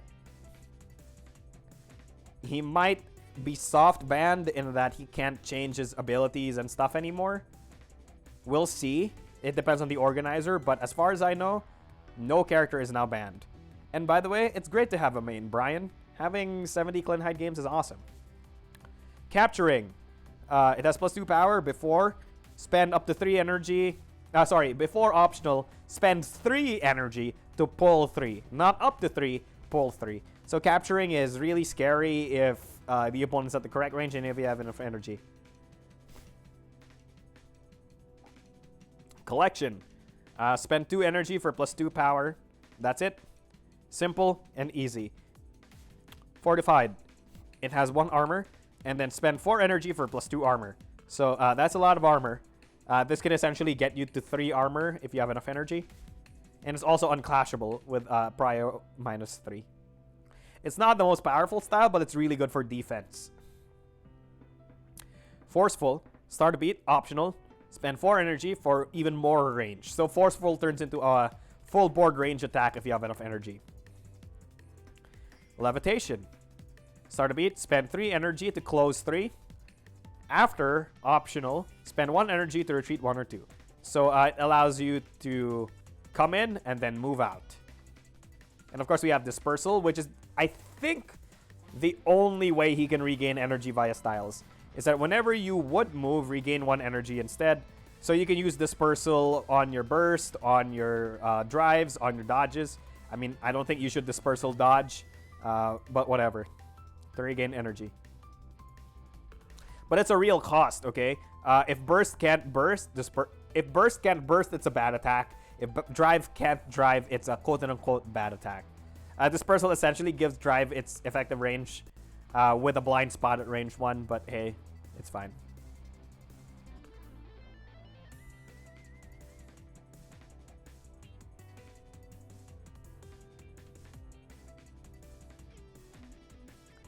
And yes, Eternal, yes.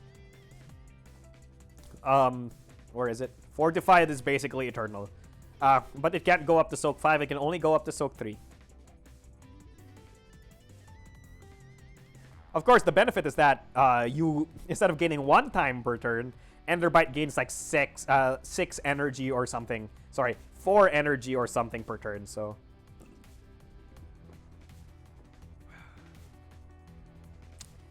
Seizing. Range +1 to 2. Power +1. Hit. Spend 5 energy. What? Because if you do so, the opponent can't move next turn. Crazy. Wild. And then optional. Spend 1 energy to advance or retreat 1. Sonic. Sonic is insane. It's just a priority +3 attack. No drawbacks. What? Excuse me? This probably will not stay like this. Probably drops down to priority +2. But when you hit, you can make your opponent discard a base of your choice.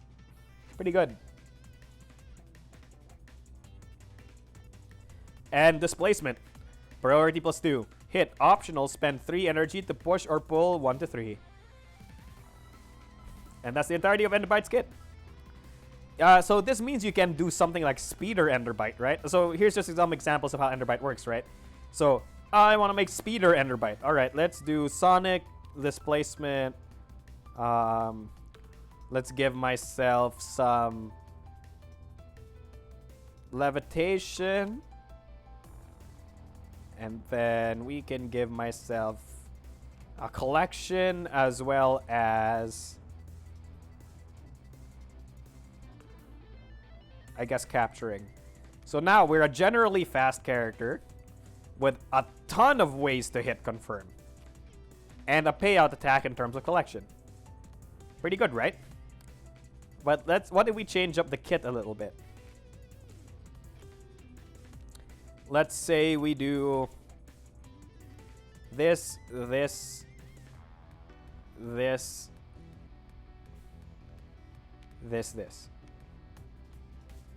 No, not that. So something like this. So now, rather than that, the character is now more of a control character. You can use this to stun someone out. You can use this to prevent them from moving next turn. Use this to clash them out. Use this to gain some defenses, and use this to regain and modify your own movement. So that's pretty much what Enderbyte's all about. It's about creating your own character and old playstyle. It's pretty cool. We haven't even gotten to the bases. By the way, he has bases too.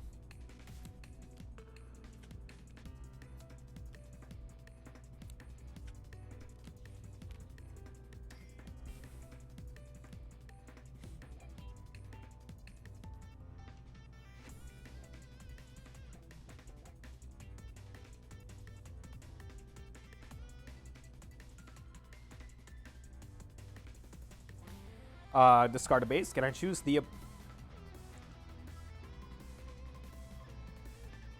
okay. Discard a base. Can I choose the one the opponent is playing? No, because you can only discard things from the opponent's hand. Getting to choose not to have switch is mad. No finisher. But actually all the choices. Yeah. The option selects are real. You can have 4 actual styles in hand without having to play switch dodge. Great. Krona Tog Infinite says, hey Marco, just wanted to say the last episode of the Level Cap podcast was super cool.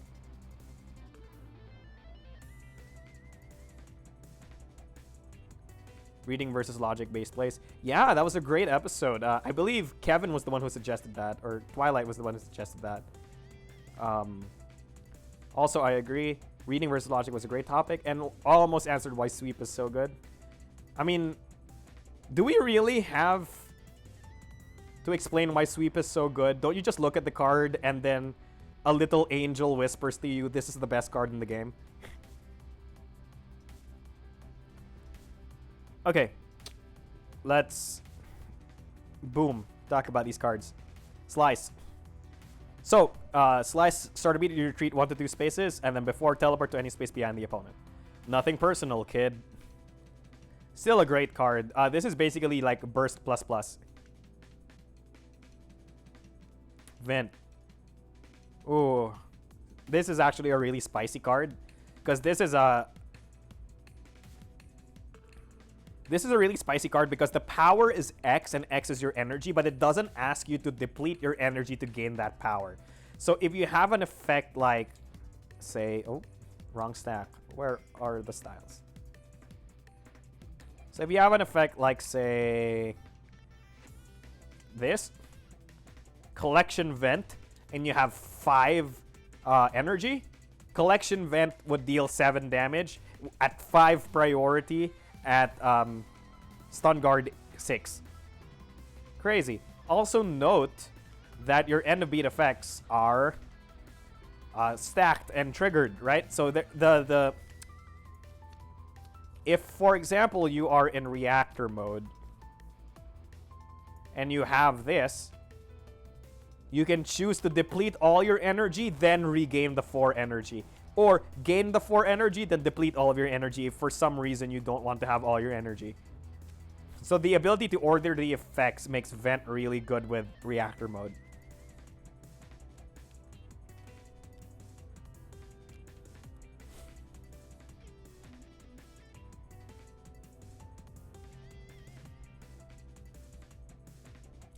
Oh, like why? Oh, I get it. Like design wise, why is sweep like that? Okay, so I have an answer for you, and it's actually one of our developer blogs for Exceed. Brad wrote an entire article about the cards, but basically the short answer of it is that the dynamic is that some cards are fast and risky, some cards are slow and safe, and some cards are mid-speed. So some cards are fast and risky like Grasp, Assault, and Cross. Some cards are slow and safe like Focus and Sweep. But some cards are mid-speed that lose to the risky fast attacks but win against the slow safe attacks. So that's kind of like the rock, paper, scissors of it. Like, the slow attacks beat the fast attacks. The fast attacks beat the mid-speed attacks, but the mid-speed attacks beat the slow attacks. So that's kind of their RPS. Okay, let's go back to BattleCon. Let's talk about Enderbit. So Leap is range 3 to 5, power 3, prio 2, guard 4, advance 3 when you hit, and then you can push or pull 2 spaces. So when you hit someone, you smack into them, then yeet them off the board. And then finally we have Buster, which is a Mega Buster type move. Before it lets you retreat 1. So these two don't need energy to work. Sorry, these three don't need energy to work. But they're all still pretty good. Whew! And that's Enderbit. Oh my gosh. We did it in 30 minutes. So we still have around 15 minutes left in the stream for like one other character.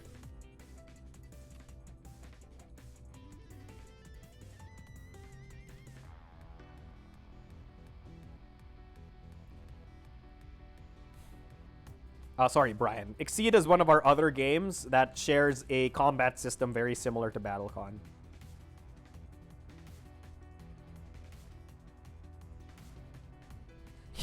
Oh, Nat.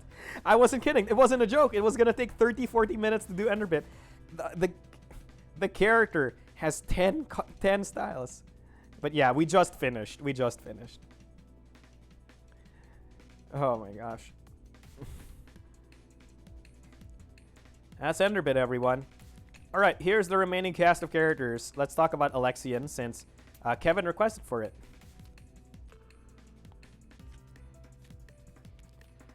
So, actually, Alexian, despite being a relatively simple character, received a bevy of changes. So, one big change in BattleCon is that we're no longer doing scalar effects. Rather, effects that say, like, this card gains power for each space between you and the opponent. Instead of that, effects like that would just say, start a beat, if you are at range 3 or more, gain 3 power. So now all scalar effects are retemplated to be threshold effects.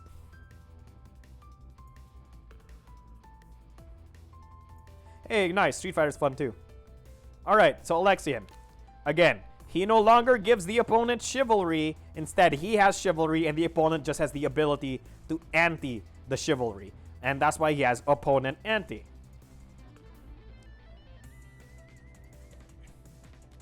That's it. Everything else is basically the same. Mighty.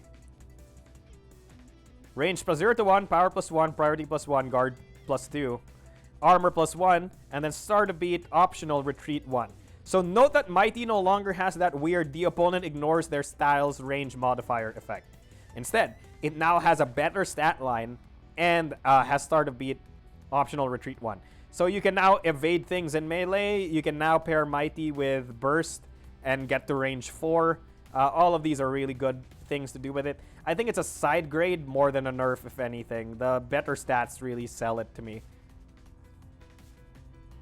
And start to beat movement is always really powerful. Stalwart. Okay, so here's an example of that scalar effect thing. Optional, you can advance 1 to 3. Plus 2 power if you move 2 or more spaces this way and did not move past the opponent. Old Stalwart used to let you do 1, 2, or 3. Then you would gain 1, 2, or 3 depending on how much spaces you moved without moving past the opponent. All of that was crazy and too long. So now Stalwart just does this. It basically, if you move 2, you always get 2. Is that a slight nerf to Stalwart? Yes. Is that really that important? No, Stalwart was like the best card, so it's funny.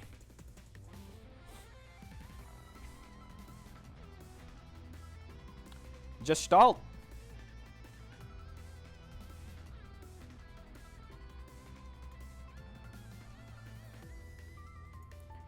So Gestalt.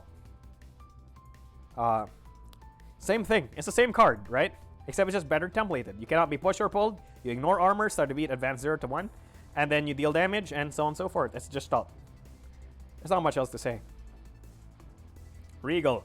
So here's a cool thing. Reveal range 1. The opponent cannot retreat.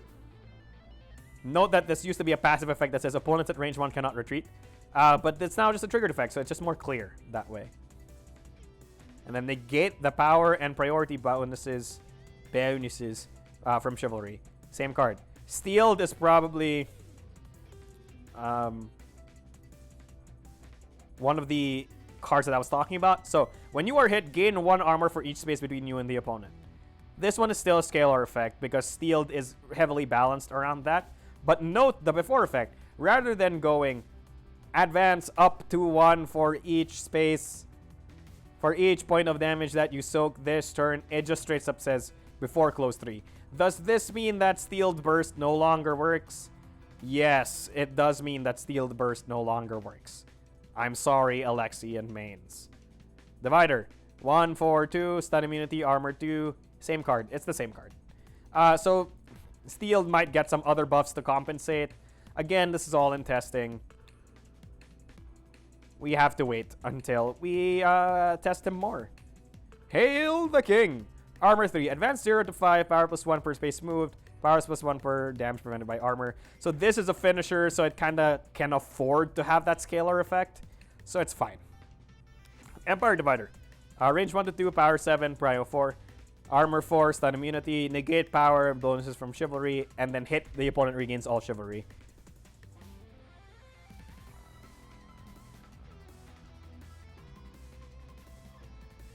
Yeah, I guess he doesn't have to advance now. That's fair.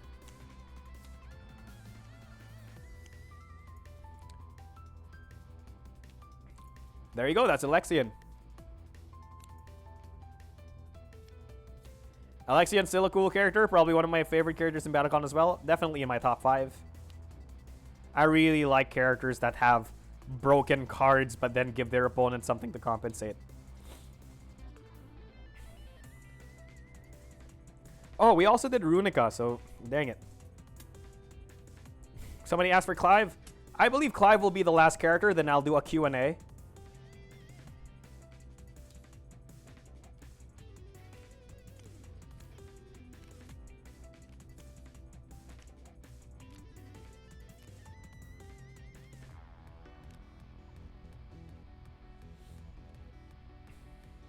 So, Clive's unique ability is basically the same. All your modules are inactive. As a limited ante, you can activate 1. When you are stunned, you trash all your modules.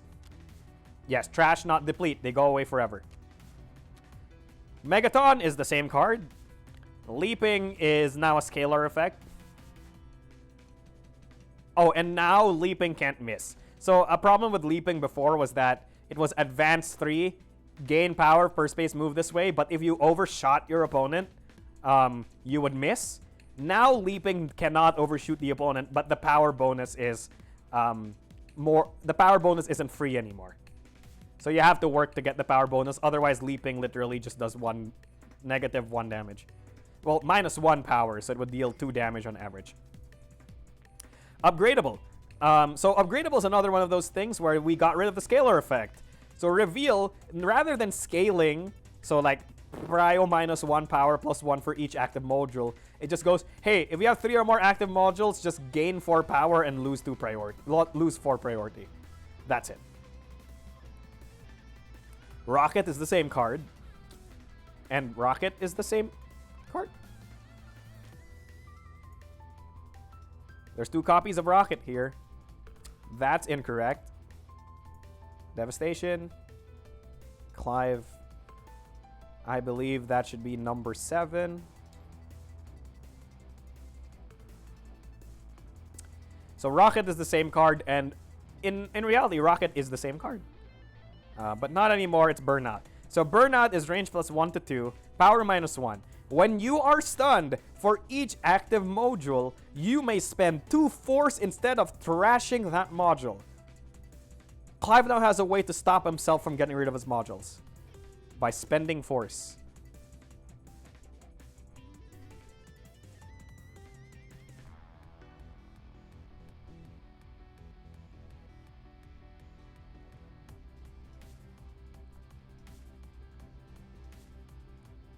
Evil Hikaru. I mean, Evil Hikaru is just a fun character in general. And finally, Wrench. Wrench, again, is another one where we just got rid of the scalar effects. Now it's just, hey, if you have 3 modules active, plus 2 power. If you have 5 modules active, plus extra 2 power for a total of plus 4 power. And there you go. That's Clive's styles. Let's talk about his finishers. System reset. Return all trash modules to play. Deactivate all modules, then activate 2 modules. Pretty good. System shock is... it deals more damage if you have no modules. So it's really good for the turn after you get stunned. Let's talk about the modules.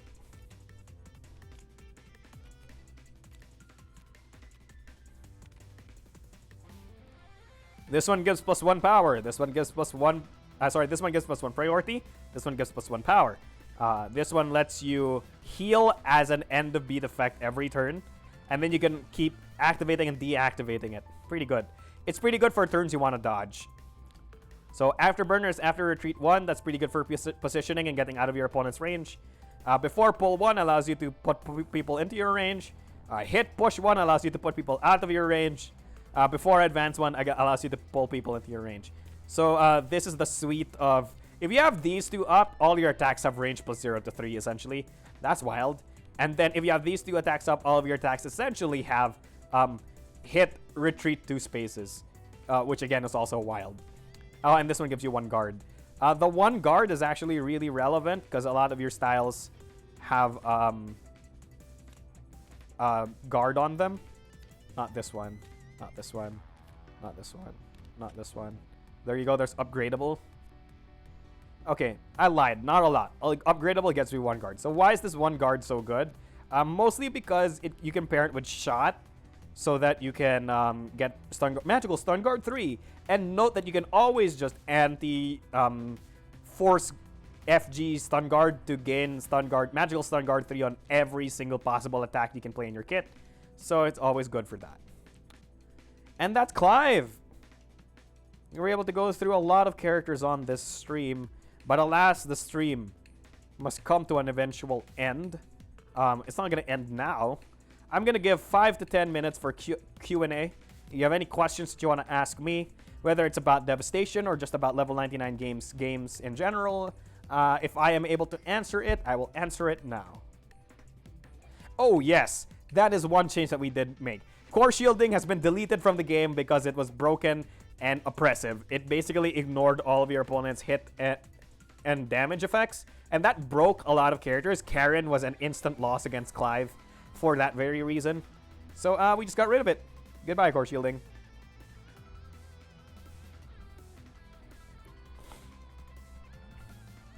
So I'll leave it to Q&A. People ask me questions, please.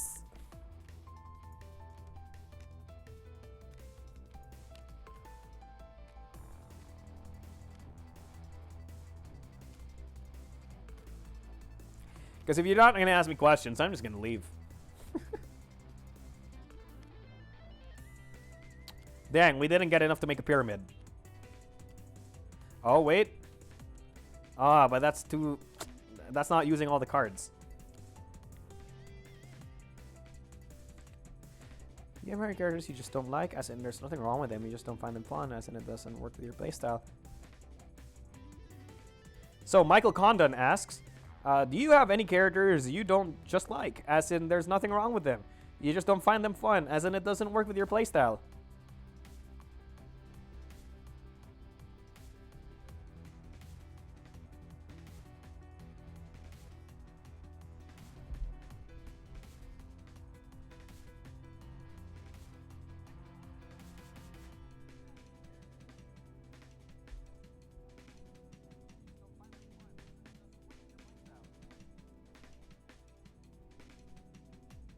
Hopefully that answered your question.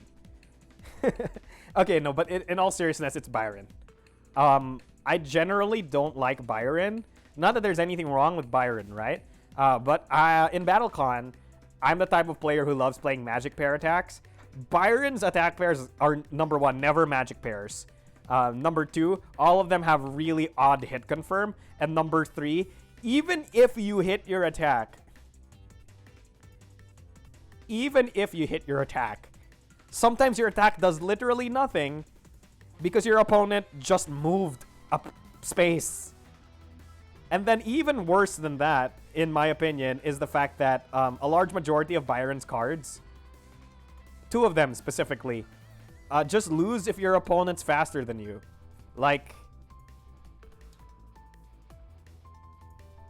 Okay, let's delete Kaiju Byron. Where is that?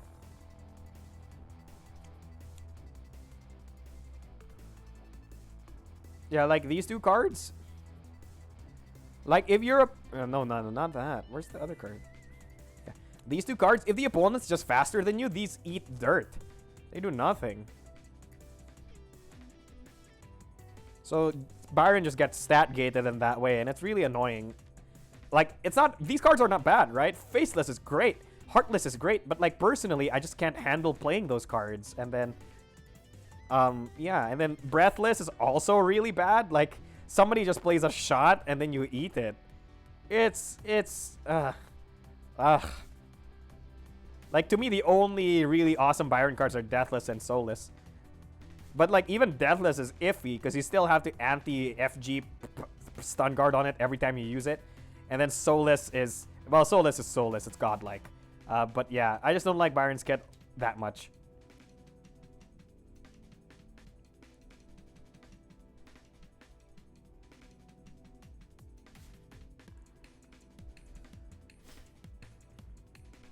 Hey, Demetrius is great.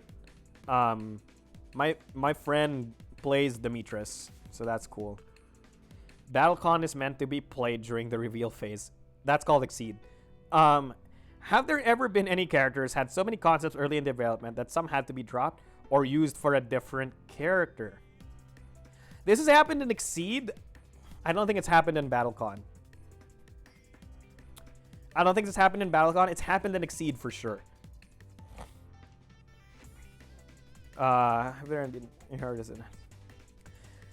So, but the thing about BattleCon is that, how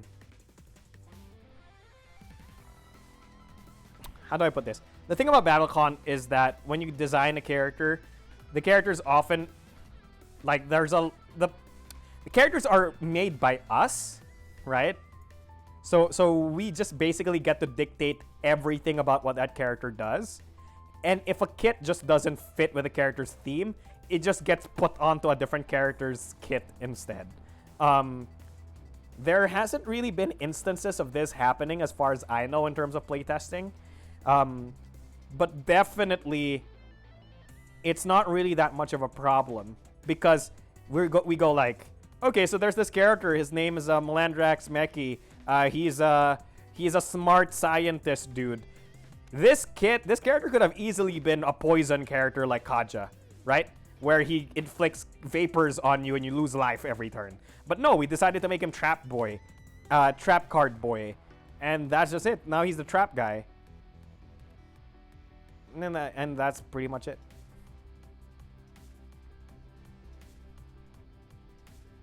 So if there's any specific character that's actually just gone through, like, complete kit overhauls, that's not actually happened in BattleCon as much as it's happened in Exceed. Because the thing about BattleCon is that the character's UA kind of permeates so much through their kit that it's oftentimes just that the adjustments have to be small or the character's specific styles have to be changed. It's rarely the case that the entire kit gets rewritten. But in case you haven't seen, Lissandra's kit was rewritten, Orianna's kit was rewritten. A lot of Kaja's kit was rewritten. I think the biggest problem that we've encountered that for was Voco, who went through like 4 UA changes in testing. Yeah, and he came out with Devastation Voco, and then he got changed into current Voco, who has the Z-Mosh ability. So, yeah, Voco's probably the answer to that question. Which character causes more problems, Gaspar or Sagas? Here's the thing. It depends. That answer is actually a half and half. Gaspar, as an entire character, has probably caused more problems as Sagas because of his UA. But on the other hand, if we're talking about a specific card with probably the most problematic rules interactions, Sagas owns it. It's called Echo/Negation. I can't use the Hadoken. Maybe you can. Teaches move. Let me just give you the Hadoken. Given how much you love BattleCon, why aren't Borneo and Juto your favorite characters? Okay, so for people who don't know, Borneo and Juto are actually promo characters that are legal for tournament play. Their gimmick is that they don't have a standard set of bases, and instead they take bases from from a series of characters from the sets they're in. So for example, Juto, for example, would have Whirlpool from Tatsumi, Press from Cadenza, and so on and so forth. Spellbolt from Calistar. And then Borneo would have things like Diviner from Alexian, Toxic from Scene Shift from Tannis, so on and so forth. So they're very funny. They're not my favorite characters because I tend to like serious quote-unquote characters in BattleCon. Because in BattleCon, I'm a tryhard, and in Exceed, I'm a meme lord. So in Exceed, I play Dan, but in BattleCon, I play Joel. Yeah, I'm glad I was able to give you guys the peek behind the curtain, Natlab. Natlab. I was able to give you, because I really love kind of exposing people to these kinds of things in playtesting.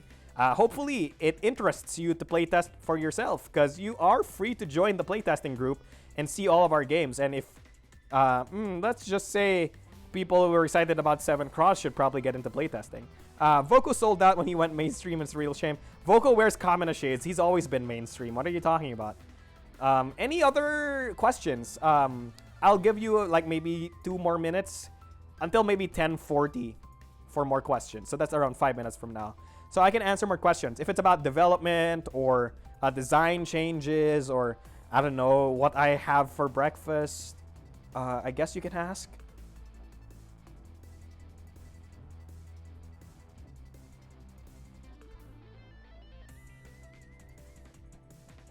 Hey, it's Ash. Well, if you got Ash to join, say hi, Ash. Releasing new alliances upon the... It's great, yeah. Copyright, level 99 games. I'm gonna turn this into a board game. It comes with free insects. It's like MATLAB, right? MATLAB? I forget, but yeah.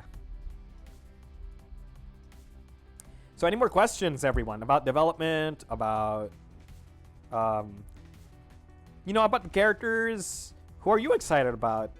You've seen a large majority of the characters. Who are you excited about, chat? Oh, yeah. That's great. Playtest is fun. Playtest is great. You get to see the new seasons of Exceed before they come out. You get to see all the BattleCon changes happen.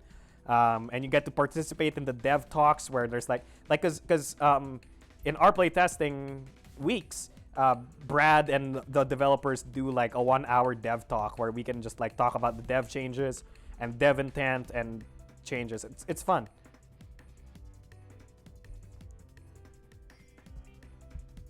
Oh my gosh. Kevin, let's not talk about the best character in BattleCon yet, okay? Let's just not talk about the best character in BattleCon yet. Himmel 9. Best character NA.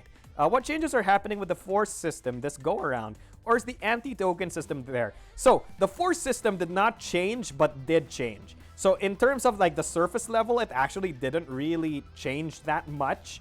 But on the back end, it did change a lot. Because a lot of characters now interact with the force system in a way that they didn't used to. So, characters like, say, Orianna, Clive, now have ways to interact with the force system that,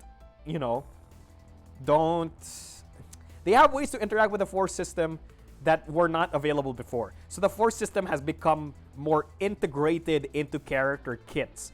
There's a character that's coming out who's not out yet, who basically works like Orianna and can spend force as an anti to do stuff with their unique ability. So you can wait for those changes when they come.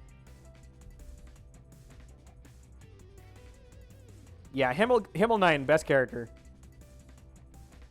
I mean, the thing about it is that I think a lot of people mistake BattleCon to be like, this is a game I have to be good in. This is a game I have to be the best in because it's a perfect information game. But really, you just pick a cool character and play them. I think some of the best times in BattleCon are when you just buy it and you don't know what any of the characters do, and you just look at their kits and you read them and you go like, oh. Like, that's how I feel every time a new character gets put into playtesting and I just see what they can do. And I'm like, oh. Like, when I saw new Joel, oh, heck. When I saw the new Joel and the way he was changed, I was like, ooh, spicy. And that's really the best of it all. Okay, seems like there are no more further questions. I hope all of you were able to have a fun time on this stream, and all of you gained the information you so desperately needed. I'm glad you were all with me, and thank you all so much for participating. I will announce where the next stream will be. And this time I'll announce it publicly, because usually I announce these streams a week in advance for the playtesters. But for the people who aren't playtesters, I'll probably be announcing streams earlier, maybe at least a day before. I do apologize if this was sudden for everyone, and hopefully I can schedule it in advance so people can make time for the streams. So without further ado, thank you so much for watching this Level 99 Games BattleCon Devastation live stream event extravaganza with Marco featuring Knuckles. Don't forget your Force style, and thank you, World of Indians. Thank you, and good night.